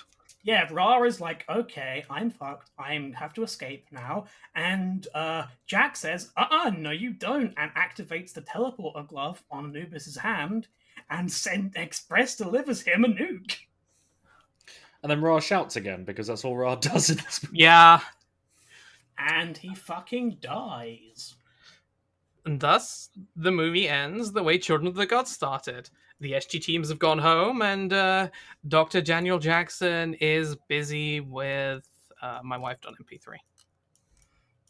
Mm-hmm. My wife. Daniel stays, but the rest of the team go home. But before that, Daniel remembers that Catherine asked for the amulet back. And keeps it. No, he gives it back to Jen. He gives it back. Oh. He says, you tell her it brought me luck. Yeah. Yeah. And that is the end of Stargate 1994. It does end just like... I remember when movies ended and didn't have like 10 end credit scenes and have like a load of like random it just has 10 minutes. on. No, it just has 10 minutes of credits instead. But the film ends. Like it ends. And I'm like, huh. No, actually, what happens at the end is there's an after-credits sequence where Nick Fury introduces himself to Jack O'Neill and says, we would like to make you a member of the Avengers. And Jack O'Neill says, piss off. Piss off, I miss my child. Piss off, you're not popular yet. And Oh god, yeah, no. 1990s Nick Fury shows up. Captain America is stealing a car in the background. Oh yeah, you're right. This would be... He's played by fucking David Hasselhoff. You're right. At this point, it's Nick Fury brackets white at this point. Truly a crime. Nick, you know what happened, by the way, with that, right? You know why he becomes Samuel L. Jackson? Because Samuel L. Jackson's very cool. Yes, but that's not the reason. The reason, well, it kind of is the reason.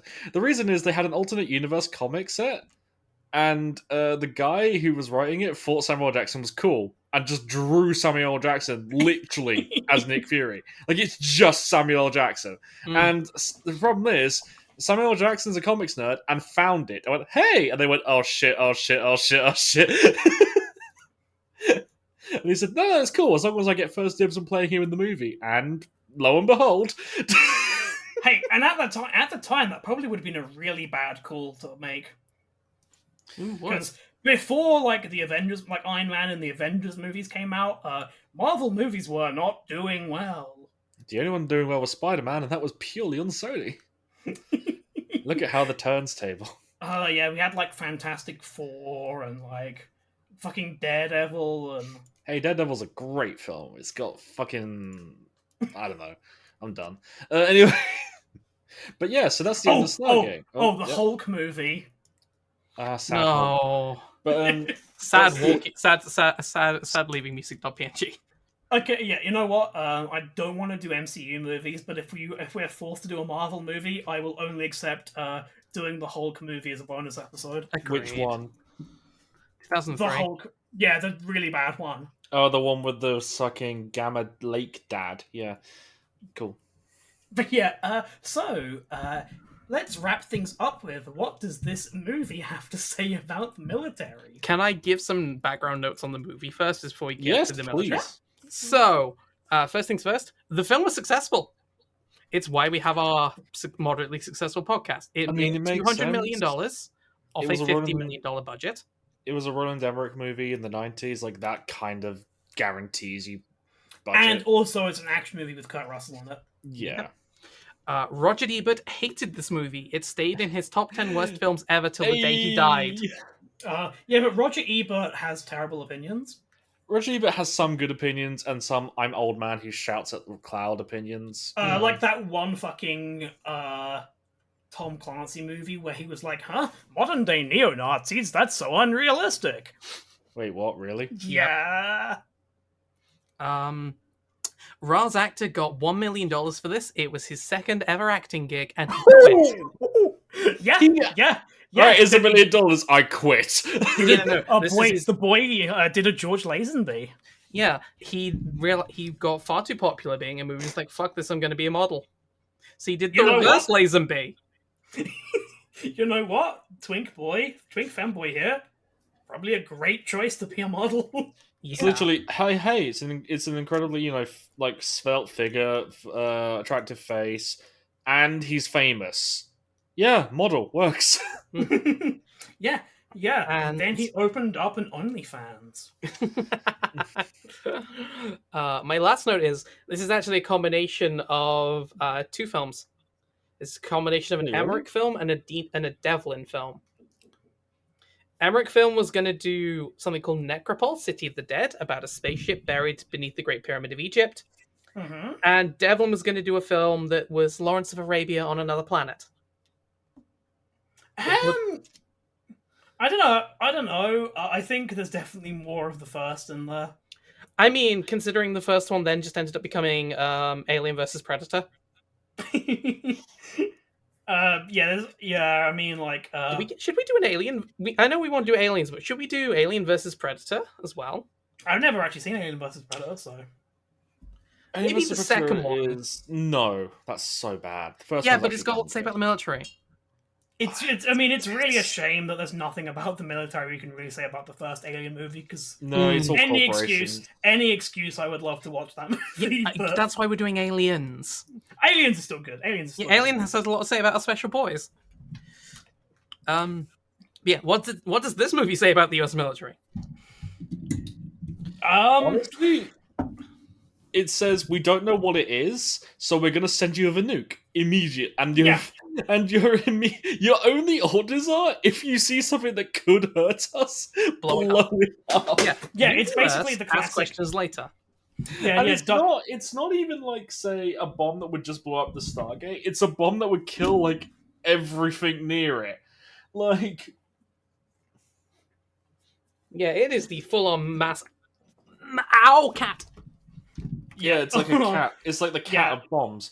And they're like, we'll send a bomb there and nuke them. Yeah, what will happen? The Soviets will retaliate. Oh wait, they don't exist anymore. Yeah, we send one. We find the most suicidal soldier and we send him through on a suicide mission. Perfect. It literally is. They reactivate the man whose son just fucking like had an accidental you know what I mean? Like, it is very dark if you think. Yeah, that is like the most like fucked thing ever. And crucially, like, unlike the show, which definitely has a lot of like respect the troops moments, this movie doesn't really have any. No, it's mostly got the troops being assholes. Like, we're bullying the civvies. We're like locking the civvies out. We're directly bullying Dr. Jackson. Like, Kowalski would have fucking killed him. Yes, like, sorry, meathead dick shit would have fucking murdered him. And literally their whole like arc, especially Jack's character arc, is that he becomes less troop. Well, his character arc is he starts off like not being a troop, and then he falls back into military like doctrine to get through it, and then he becomes less of that as the whole film goes on. He gets softened because he becomes dad again, basically. Yeah, the power of family. Honestly, family of family. It literally is the power of love, the movie, but with guns. I thought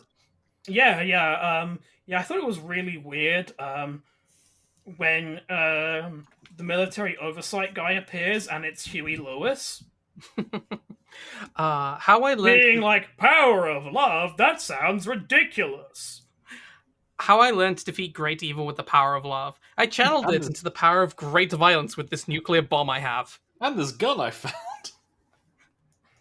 Stop eating my charges, cat. I think part of the reason why I think this movie has less sort of explicitly to say about the troops is because this is like an of the time sort of still sort of on like though this is the 90s now, it's still sort of like the influence of like the old 80s action movie where the military is just an entropic. It's more like an entropic sort of just like it's like a force that exists. Well, it's like a lot of military movies, a lot of like movies of this time where a dude just happened to be ex-military. He didn't like. It wasn't like his like he was part of the military. It's a lot of it was ex-military guy who's fed up with the military, has to get drawn in for one more mission. You know what I mean? Yeah. That was a lot of this at the time. It was like Arnold Schwarzenegger had a lot of those films where it's like I'm ex-military. Oh my god! How much do you? I don't know if this is. I don't know if this is like How much do you bet that they tried to cast Arnold Schwarzenegger as Jack O'Neill? Honestly, probably not too much, considering Kurt Russell did a lot of films like this. Well, no, but I'm not saying that. But how much do you bet that there was like someone who was like, we should get him to do this movie? When did Rambo come out? Early 80s. Yeah, Rambo's not a movie. But what I'm saying is, it's like that kind of film was sort of the way military films were done, where it's like the dude was always like fed up with the military. It's like it's all one last mission for old times. Like, it's like, oh, I don't want to do this. 2 days from retirement. I'm out. It's like, I don't want to do this anymore. And I feel like a lot military movies were like that for about 20 years, 30 years. Yeah, and then 9/11 happened, and we're not allowed to do that anymore. Yeah, I did know. So I'm just looking through. I don't see anything about them wanting to hire anyone else for the role. But what I have found is the 8000 BC scene was filmed where they filmed Rambo 3. Oh yeah, was it Rambo 2 or Rambo 3, which is dedicated to our brave? Oh, it's Rambo 3, brave Mujahideen soldiers. Yes, this film is dedicated to the brave Mujahideen soldiers who are fighting. Especially our favorite Mujahideen of them all, Osama bin Laden, the bravest man. God, it's so fucking bad. CIA asset Osama bin Laden.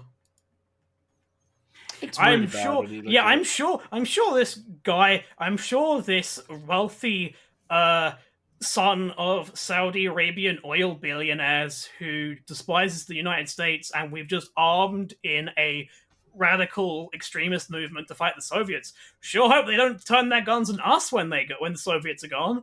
Osama bin Laden puts his army on the march to peace. Yes, Neville Chamberlain shakes hands with Osama bin Laden and goes, we've secured peace in our time. Final thoughts? Final thoughts? Great movie. Like, yeah, I really enjoyed it. I legitimately very much enjoyed it. My main critique...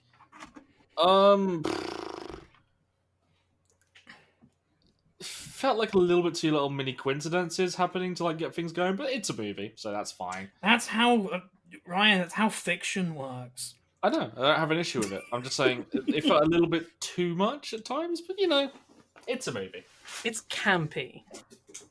It is so campy. I love the campiness of this film. Yeah, no, I'm not complaining. I'm just stating a fact. Yeah.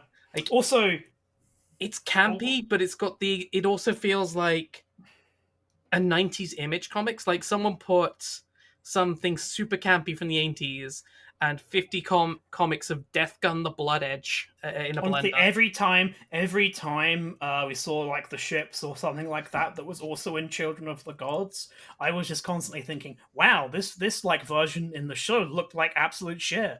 Yeah. Yeah.